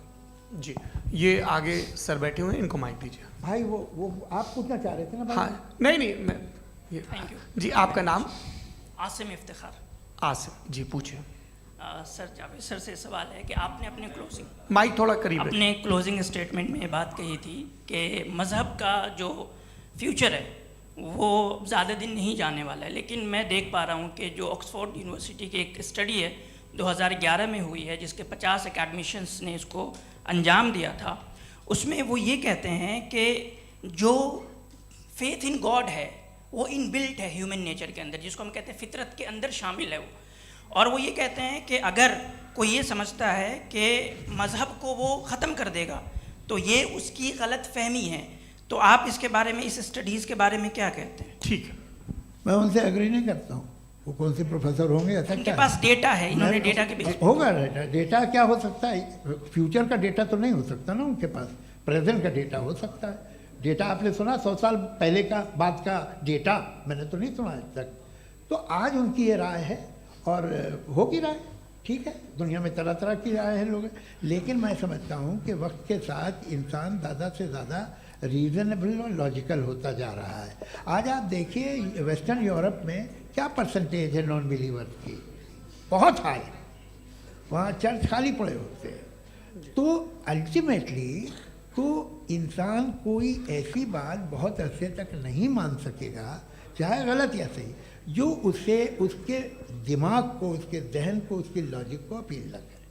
वो कह रहे हैं तो ऑक्सफोर्ड के होंगे तो कैम्ब्रिज के होंगे, तो मुझे क्या लेना देना। उनका डेटा मुस्तकबिल का नहीं हो सकता है। जी दीपक, हाँ पूछिए। मैं आऊँगा, अभी पीछे की साइड भी आऊँगा, माइक वहीं भेजूंगा 2-3 साल के लिए। जी जावेद साहब, आपसे सवाल है। नमस्ते। अरे भाई सर, अगर आप ही लोग तय करना है तो फिर 200 लोग तय कर लें। ये एक साथ नहीं sir, please don't do this sir. Everybody has a right sir, but we can only take selected questions. No sir, ये यंग लोग भी हैं तो इनकी ये अब उतने बात यंग, सुनिए। भाई आप यंग हैं कि नहीं हैं? एक मिनट, वो कह रहे हैं वो भी आइए, यंग हैं पूछ रहे हैं ना साहब, भाई। आप उनकी नौजवानी पर दावा उनको ही करने थे। हाँ मुफ्ती साहब आप यंग, हाँ पूछे। अरे भैया सर, मेरा सवाल ये है। कुछ इनसे भी तो पूछो। जी नहीं, बस आपसे एक सवाल है। जैसे थीस्टो के पास अपने जो ईश्वर को मानते हैं उनके पास अपने सोशल गेट टुगेदर्स हैं। 5 रोज़ आज क्रिसमस आने वाला है, होली है, दिवाली है, ईद है। एथिस्ट क्या ऑफर कर रहे हैं? मतलब मैं इनकी दुकान से बोलूं, मैं आना चाहता हूं उस तरफ, पर मैं अट्रैक्ट नहीं हो पा रहा हूं। मैं सोशल गेट टुगेदर्स क्या है आपके पास? वो ये कह रहे हैं कि जो धार्मिक लोग हैं, अलग अलग धर्म के लोग, उनके उत्सव त्योहार कॉन्ग्रेगेशन बहुत हैं। अब आपको मैं एक सुनाता हूँ, यहाँ हिस्टोरियन भी बैठे हैं। मृदुला जी आप बताइएगा सही है क्या? ये एक कॉन्स्टेंटाइन, एक ग्रीक रोमन बादशाह था जो क्रिश्चियनिटी आने के 400 साल बाद उसने डिसाइड किया कि मैं क्रिश्चियन हो जाऊंगा, मेरी पूरी स्टेट कैंसिल हो जाएगी। उस ज़माने में ऐसे ही होता था, राजा जो धर्म इख्तियार करता था वो जनता भी कर लेती थी। इसलिए कि वो हो गया था बैंकक्रप्ट, और उसे जो मेडिटेरियन कोस्ट के रिच क्रिश्चियन वो थे मर्चेंट, उससे पैसा चाहिए था। तो उसने कहा यार क्रिश्चियन हो जाओ। तो उसने अपने वजीर से कहा कि भाई ये हिस्ट्री है कि अब हम लोग क्रिश्चियन हो जाते हैं। पहले सर हो जाएंगे, कोई प्रॉब्लम नहीं है, लेकिन एक प्रॉब्लम ये है कि 17 दिसंबर से 25 दिसंबर तक जो पेगन फेस्टिवल होता, जो पेगन जो फेस्टिवल होता है वो बंद हो जाएगा, इसलिए कि हम क्रिश्चियन हो गए तो होगा नहीं। तो वो बच्चों को बहुत बुरा लगेगा, पब्लिक को बहुत इन्जॉय करते हैं, ख़ासतौर से 25 को मेन डे। उसने कहा ये तो सही कह रहे हो, ये जीसस क्राइस्ट की पैदाइश कब थी? कहले साहब वो अप्रैल में थी। नहीं, कट करो, वो 25 दिसंबर को है। ये हकीकत है। और 400 साल बाद क्रिश्चियनिटी के अप्रैल से दिसंबर ले आए, और इसलिए कि यहाँ पेगन फेस्टिवल होता था। अब मनाते हैं आप आराम से। ये जो सारे फेस्टिवल हैं ये रिलीजन से, हर एक को एक इंटरटेनमेंट डिपार्टमेंट चाहिए होता है अपनी कंपनी चलाने के लिए। तो ये रिलीजन ने, ये सेकुलर त्यौहार थे जिन्हें रिलीजन्स ने ले लिया है। ये मौसम के थे, फसलों के थे, किसानों के थे, उसको आपने लेके रिलीजियस रंग दे दिया। ये कोई रिलीजन से थोड़ी आए आप। अच्छा हमें देखिए, हम तो मुल्द हैं, हम ईद मनाते हैं, हम दिवाली मनाते हैं, हम होली मनाते हैं, हम क्रिसमस मनाते हैं। बम्बई की फिल्म इंडस्ट्री की सबसे बड़ी होली हमारे घर में, सबसे बड़ी ईद हमारे घर में। वो हमारी सोशल वो है, हमारा हेरिटेज है। ऐसा थोड़ी है कि we will throw the baby along with the water. ये तो अच्छी चीज़ है, इन्हें रखो, जो बेकार है फेंक दो। जी हाँ, हेलो जी, मेरा सवाल नादवी जी से है। जैसा कि आपने बोला कि गॉड टाइम के भी परे हैं, और गॉड इतनी कॉम्प्लेक्स चीज़ है कि उसे ह्यूमन माइंड समझ नहीं सकता, और गॉड ने अर्थ पे फ्री विल भी दे दी है। तो आप अपना वक्त ज़ाया क्यों कर रहे हैं गॉड के बारे में बात करके? अपन को तो बात करनी चाहिए कि सोसाइटी को बेहतर कैसे करें। जी मैं गॉड वही बताता है सोसाइटी को कैसे बेहतर करें। अभी मैं आपका जवाब देता हूँ। आपने कहा कि टाइम पे वो एग्जिस्ट नहीं करता, मेरा सवाल ये है कि जैसा आपने बोला कि गॉड बहुत ही कॉम्प्लेक्स चीज़ है। मैंने कहा ही नहीं कि कॉम्प्लेक्स है, तो आपके अल्फाज हैं। कॉम्प्लेक्स का लफ्ज गॉड के लिए सुइटेबल नहीं है। क्यों? क्योंकि कॉम्प्लेक्स वो चीजें होती हैं जो ऑब्जेक्ट हो। God is not an object. जिसको आप इंस्ट्रूमेंट के जरिए लेबोरेटरी में जाके टेस्ट करें, oh it's very complex. No, वो कोई कार का इंजन नहीं है। मेरा वो सवाल फिलोसॉफिकली नेसेसरी बीइंग ऐसी बीइंग है जो सिंपल बीइंग है। हाँ, आप उसको मुकम्मल तौर पे उसकी तमाम हिकमतों को जान ले और हर चीज़ को जान ले, ये पॉसिबल नहीं है, क्योंकि वो ऑल वाइज है, आप ऑल वाइज नहीं है, और वो खुदा है, वो आपको सारी चीज़ें बता दे, ये ज़रूरी नहीं। मेरा सवाल ये नहीं था, मेरा सवाल ये था कि जब गॉड इतना परे है इस दुनिया से कि उसने अर्थ पे फ्री विल भी दी है, हम सब ह्यूमंस की फ्री विल है, और जो सोसाइटी में हो रहा है वो अपन लोग डिसाइड करेंगे, तो अपन लोग डिसाइड नहीं करेंगे ना, अपन लोग डिसाइड नहीं करेंगे। गॉड जो है, गॉड ने वो उसकी जात, उसकी एग्जिस्टेंस टाइम एंड स्पेस से परे है, लेकिन वो हमारा टेस्ट ले रहा है और उसी गॉड ने हमें बताया कि तुम्हें क्या करना है क्या नहीं करना है, तो जाहिर है उस गॉड की बात सुनेंगे ना हम। जी, वो पीछे एक चश्मा लगाए जो मैम खड़ी हैं, उनको दीजिए। हाँ, आप जी जी बिल्कुल आएंगे, है ना? देखिए मैं कोशिश कर रहा हूँ सब तरफ जाने की। हाँ, उनको दीजिए माइक। जी, हेलो सर, मैं ओमनी प्रेजेंट नहीं हूँ, टाइम पाबंद हूँ और जहाँ तक कोशिश कर सकता हूँ करूँगा। जी, अपना नाम बताइए। मेरा नाम उर्सुला है, मैं दिल्ली यूनिवर्सिटी की एक स्टूडेंट हूँ और मैं स्टूडेंट फेडरेशन ऑफ इंडिया से हूँ। मेरा सवाल मुफ्ती जी से है कि इस हॉल के इस कमरे में बैठ के हम लोग रेप की मोरालिटी के बारे में फिलोसफिकली बात तो कर सकते हैं, बट असलियत ये है कि रोज़मर्रा की ज़िंदगी में औरतें रेप के थ्रू गुजरती हैं, और हम लोग सिर्फ नंबर्स पे इस तरह नहीं देख सकते, क्योंकि कितनी औरतें हैं इन कंट्रीज़ में जहाँ पे आप बता रहे हैं कि केसेस कम हैं, जिनका एक्सेस है कि वो जाके केस फाइल कर सकें। कितनी औरतें हैं जो जिनको काम करने की आज़ादी है उन कंट्रीज़ में। यूरोप में ये आज़ादी आ गई, यूरोप में ये रूल्स आ गए, तो हम आज उसके बारे में बात कर पा रहे हैं। जी, जवाब। आपने ये कहा कि कमरे में बंद होकर हम लोग इस पर फिलोसफिकली बात कर सकते हैं, लेकिन हकीकत में क्या हो रहा है, वो ग्राउंड लेवल पे क्या हो रहा है जो बहुत गलत हो रहा है, और वो सफ़र कर रही हैं। आई एग्री, बहुत गलत हो रहा है, और जो गलत हो रहा है उसको हमें रोकना है। और क्यों रोकना है, वो गलत क्यों है, हमारे पास इसका ऑब्जेक्टिव फाउंडेशन है, इनके पास उसका ऑब्जेक्टिव फाउंडेशन नहीं है। मैं ये कहना चाह रहा हूँ कि जहाँ पे भी जुल्म हो रहा है, जहाँ पे भी औरत पे जुल्म हो रहा है, या उसकी इज्जत लूटी जा रही है, या उसे तकलीफ पहुँचाई जा रही है, और सिर्फ औरत नहीं, किसी इंसान के ऊपर भी जुल्म हो रहा है, तो उसके खिलाफ खड़ा होना, ये मॉरलिटी हमारे पास गॉड के पास से आई है। वरना जावेद साहब तो कह रहे हैं कि जो है मेजॉरिटी डिसाइड करेगी, तो मेजॉरिटी तो कभी भी बदल सकती है। क्या आप नातू? हाँ। ये थोड़ी सी आपको गलतफहमी है। मैं अगर मेरे जुमले से ये मदनत निकला या मैंने कहा, तो ये जुमला मैं वापस लेता हूँ, ये मेरा मतलब ही नहीं था कि मेजॉरिटी डिसाइड करेगी। मेजॉरिटी डिसाइड करे तो दुनिया में बड़ी, वैसे आपने कहा था ये जुमला। अच्छा, हो सकता है, मैं मान रहा हूँ, बाद में रिकैप कर लेंगे। अरे एक सेकंड, मैं अपनी एक्सप्लेनेशन देता हूँ। मुनासिब बात यह है कि हम सब के सब दिल में जानते हैं कि क्या अच्छा है क्या बुरा है, हमें पता है अच्छी तरह से। जो लोग बुरे काम करते हैं उन्हें भी मालूम अच्छा क्या है। यही तो सवाल था हजरत कि फिर ये मोरालिटी आई कहाँ से? Cross examination. हाँ जी, हाँ। मोरालिटी साथ रहने की डिजायर से आई है, यानी साथ रहकर जो कुछ कह दे, जो कुछ कर दे, वो हो जाएगा? नहीं नहीं, तो आप कायदे से रह ही कर सकते हैं जब तक लोगों में मोरालिटी हो, वरना क्यास हो जाएगा। ये आपको कैसे पता? जी, हमने देखा ना, जहाँ मोरालिटी का क्यास हो गया, हम देखते हैं। कहाँ पे देखते भाई? दुनिया में। आप जो कह रहे हैं, आप कहीं पे अगर गलत हो रहा है, इस बहस तो के उसको बाद आप मैं गलत देखिए। आप एपिस्टेमोलॉजी की बात कर रहे हैं, मैं ओंटोलॉजी की बात कर रहा हूँ। मैं इस बहस के बाद आप दोनों लोगों को चाय पे होस्ट करूंगा, वहां पे क्रॉस एग्जामिनेशन कर लीजिएगा। अभी ऑडियंस का हक मार रहे हैं आप लोग भाई, सर जस्ट लोग हैं आप लोग। और ये भाई ये हाँ, उधर आएंगे, इनको जी सर आएंगे। अच्छा सर मेरा नाम लईकुर रहमान है और मैं अलीगढ़ मुस्लिम यूनिवर्सिटी का स्टूडेंट हूँ, और जहाँ तक मुझे पता है कि sir you are also product of Aligarh Muslim university. मैं भी उसी चमन का बुलबुल। हाँ सर, तो बहुत खुशी हुई मुझे जान करके कि मैं आपसे मिलूंगा। सवाल सर, मेरा सवाल यह है, सर सैयद अलैहिर्रहमा का नज़रिया यह था कि खुदा के वजूद को अक़ल के दायरे में रह कर के तलाश करना, न कि पूरी तौर से उसका इनकार कर देना। Sir how will you define it? नहीं, तो ये तो आप इन्हें बताइए। ये सवाल आपसे, खुदा का वजूद साबित कर रहे हैं, तो सर आपने इनकार कर रखा है, इस वजह से मेरा क्वेश्चन उन्होंने यही सर से एक सेकंड, सर सैयद ने यही कहा ना कि अक्ल से आप खुदा के वजूद को साबित नहीं कर सकते, यही कहा ना भाई।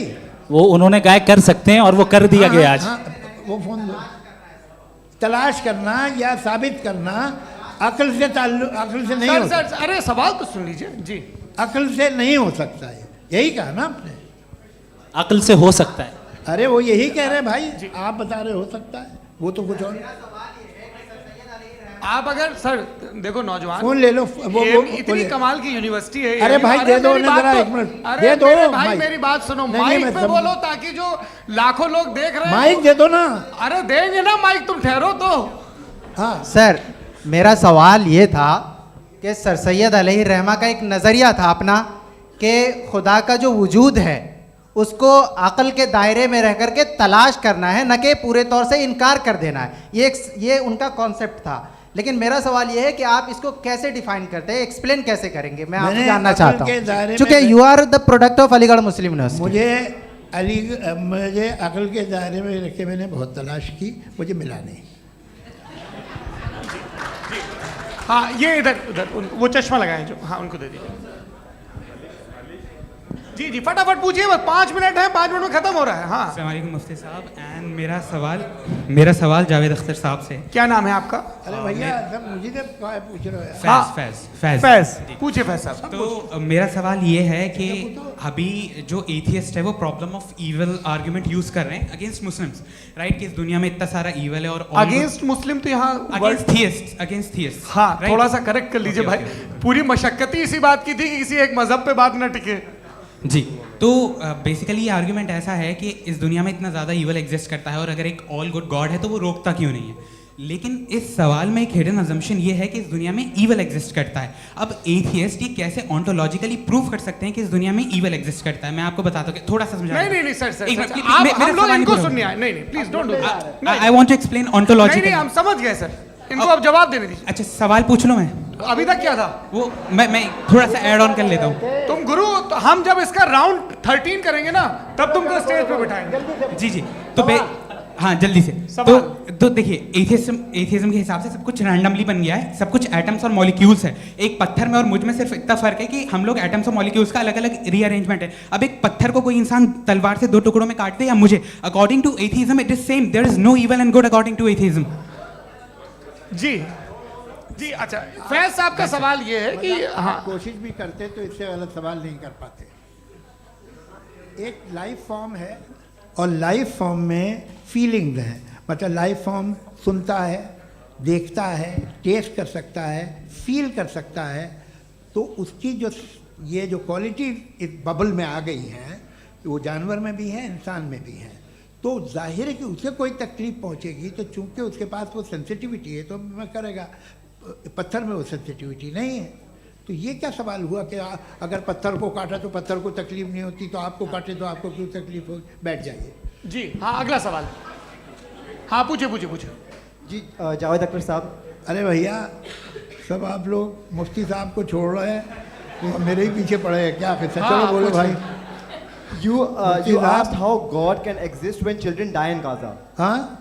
You asked how God can exist when children die in Gaza, and you also mentioned the rise of atheism in Europe. But the same events also are leading many atheists and non-believers to turn towards faith. How do you interpret this contradiction, where suffering pushes some away from God, yet brings others closer to belief? देखिए आपको एक बात बताऊं, दुनिया perfect तो कहीं भी नहीं है, हर जगह कुछ खामियां हैं। बेटा 1 मिनट आप ही को कहेंगे, देखो वो तो कुछ खामियां, कमज़ोरियां, खराबियां सब जगह है। लेकिन अगर देखोगे ईमानदारी से कि दुनिया सबसे ज़्यादा महज़ब कहाँ है, एक आम शहरी को कहाँ हुकूक हासिल हैं, वो बोल सकता है, अपनी मर्ज़ी से काम कर सकता है, अपनी मर्ज़ी से राय दे सकता है, हुकूमत के ख़िलाफ़ बोल सकता है, बरसर इक़्तिदार लोगों के बारे में बोल सकता है, सरमायादारों के ख़िलाफ़ बोल सकता है। तो आपको ये स्कैंडिनेवियन कंट्रीज़ में मिलेगा, वेस्टर्न यूरोप में मिलेगा। मैं नहीं कह रहा वो परफेक्ट है, बिल्कुल नहीं, वहाँ बहुत ख़राबियाँ भी हैं, परफेक्ट तो कोई। लेकिन जिन जिन मुल्कों में, लैटिन अमेरिका देखो, गल्फ़ देखो, वहाँ पर आपको ये ज़रूर है कि रेप नहीं होते होंगे। रेप की ज़रूरत क्या है भाई? उसको तो ख़रीद लो, घर में रखो, सड़क पर रेप करने की क्या ज़रूरत है? मगर सुनिए, मगर हकीकत ये है कि वहाँ शख्सी आज़ादी राय देने की, बोलने की नहीं है। जी ये एक आखिरी सवाल मुफ्ती साहब से। हाँ मैम, इनको माइक दीजिए। शुक्रिया। मेरा नाम मनीषा है, मैं हरियाणा से आई हूँ। मैं मुफ्ती साहब से एक बात पूछना चाहती हूँ। आप बार बार जावेद साहब को कॉन्ट्राडिक्ट तो कर रहे हैं कि आपने ये कहा, लेकिन आप भी अजम्पशंस के बेसिस पे बात कर रहे हैं। आपने खुदा के होने का कौन सा प्रूफ पेश किया है, खुदा की एग्जिस्टेंस का? अब इस सवाल को अलग रहने दीजिए, कौन एथीस्ट है कौन नहीं है। और दूसरी बात जो आपने एक छोटी सी कही थी कि ये फ्री विल का इस्तेमाल करता है इंसान अपनी, लेकिन इस फ्री विल का इस्तेमाल में मतलब खुदा ने ये दे दी सबको ये इजाज़त कि वो कितना घिनौनापन और कितने ज़्यादा ख़राब से ख़राब तरीके इस्तेमाल कर सकते हैं। जवाब सुनते जी। आप फ्री विल को मानती है ना, या अब कहती है कि फ्री विल नहीं है ना, मानती है ना? तो अब आपके पास इसका कोई एक्सप्लेनेशन नहीं है कि अगर एक इंसान उस फ्री विल का इस्तेमाल करके गलत काम कर रहा है और बच के अच्छी ज़िंदगी गुजार के निकल जा रहा है, उसका कोई रिकम्पेंस नहीं है। हमारे वर्ल्ड व्यू में जो इंसान गलत काम कर रहा है उसको भी रिकम्पेंस यानी उसका बुरा बदला मिलना है, और जो सही काम कर रहा है उसको सही बदला मिलना है। लिहाजा जो फ्री विल है वो इस तरीके से है कि एक लिमिटेड टाइम तक खुदा ने मोहलत दी है। ऐसा नहीं कि छूट दे दी, जो करना है करते रहो हमेशा। वक्त आएगा जब एग्जाम का टाइम खत्म होगा तब रिजल्ट आएगा, दौराने एग्जाम जबरदस्ती आपको नहीं बताया जाएगा। अरे भाई एक सेकंड, जी एक सवाल मुफ्ती साहब से मेरा है। मुफ्ती साहब से जी एक जी, सवाल। हाँ मैं भी- हाँ हाँ, मुफ्ती साहब, मैम एक रुक जाइए। आपसे फोन, आप इसके बाद पूछ आपसे लीजिएगा, माइक यहीं छीन रहेंगे वो। चुका। हाँ बोलिए। मैं मुफ्ती मैम, साहब एक एक ही सेकंड। सवाल करता हूँ कि अगर जो हो रहा है फ्री विल से हो रहा है और एक दिन बरोज़ क़यामत इंसाफ होगा मैशर में वगैरह वगैरह, तो दुआ क्यों मांगते हैं लोग? दुआ मांगते हैं इसके मतलब है अभी भी उसने ये डिपार्टमेंट रखा है कि मैं रोज़मर्रा की ज़िंदगी में इंटरफेयर बिल्कुल कर बिल्कुल, सकता हूं। He can. तो तुम कैन हो, तुम मुझे नौकरी दिला देते हो, मेरे बेटे को ग्रीन कार्ड दिला देते हो, और 45,000 बच्चे मरते हो, उन्हें रोकते नहीं हो। नहीं तो क्या आप ये कह रहे हैं कि इस दुनिया में जालिमों को कभी पकड़ ही नहीं होती है? अरे जो भी पकड़ होगी वो बच्चे रोते हैं। बिल्कुल, देखिए वो मैंने औरतें अपने रोती हैं ओपनिंग जिनके बच्चे स्टेटमेंट में यही कहा था आप कि मुझे जनाब नौकरी जावेद दिलवा साहब सिर्फ रहे हैं, इमोशनल मेरी आर्गुमेंट बेटी की जैसे सही दिस इज जगह एन शादी इमोशनल करा रहे हैं। आर्गुमेंट। ये छोटे मोटे काम इसके पीछे इसके पीछे का रीजन मैंने बताया क्या है, देखिए इसके मैं पीछे बार का बार यहाँ विजडम क्या है पर मैंने बताया। मंच से आप लोगों को सज्जनों इसलिए कह रहा हूं ताकि थोड़ा सा आपके कॉन्शियंस पे जोर रहे कि आपको ऑर्डर बचा के रखना है। वक्त तय हुआ था, ये वक्त पूरा हुआ, आपने इतने धैर्यपूर्वक सुना, मैं आप सबका बहुत बहुत शुक्रगुजार हूं। यदि इन दोनों विद्वानों की इच्छा होगी तो कभी हम इस बातचीत का राउंड 2 राउंड 3, यही तो देखिए खूबी है इंसान की कि बहस मुबाहसे में वो पड़ा रहता है। आप लोगों ने बड़े धैर्य का परिचय दिया, बहुत बहुत शुक्रिया। इसी के साथ ये बातचीत यहाँ पे आप समाप्त लोग को होती है। मैं एक बात बता दूं, ये सारी बहस हो गई, अब मुफ्ती साहब और बड़े मुफ्ती साहब इन साथ के साथ मैं खाना खाने वाला हूँ।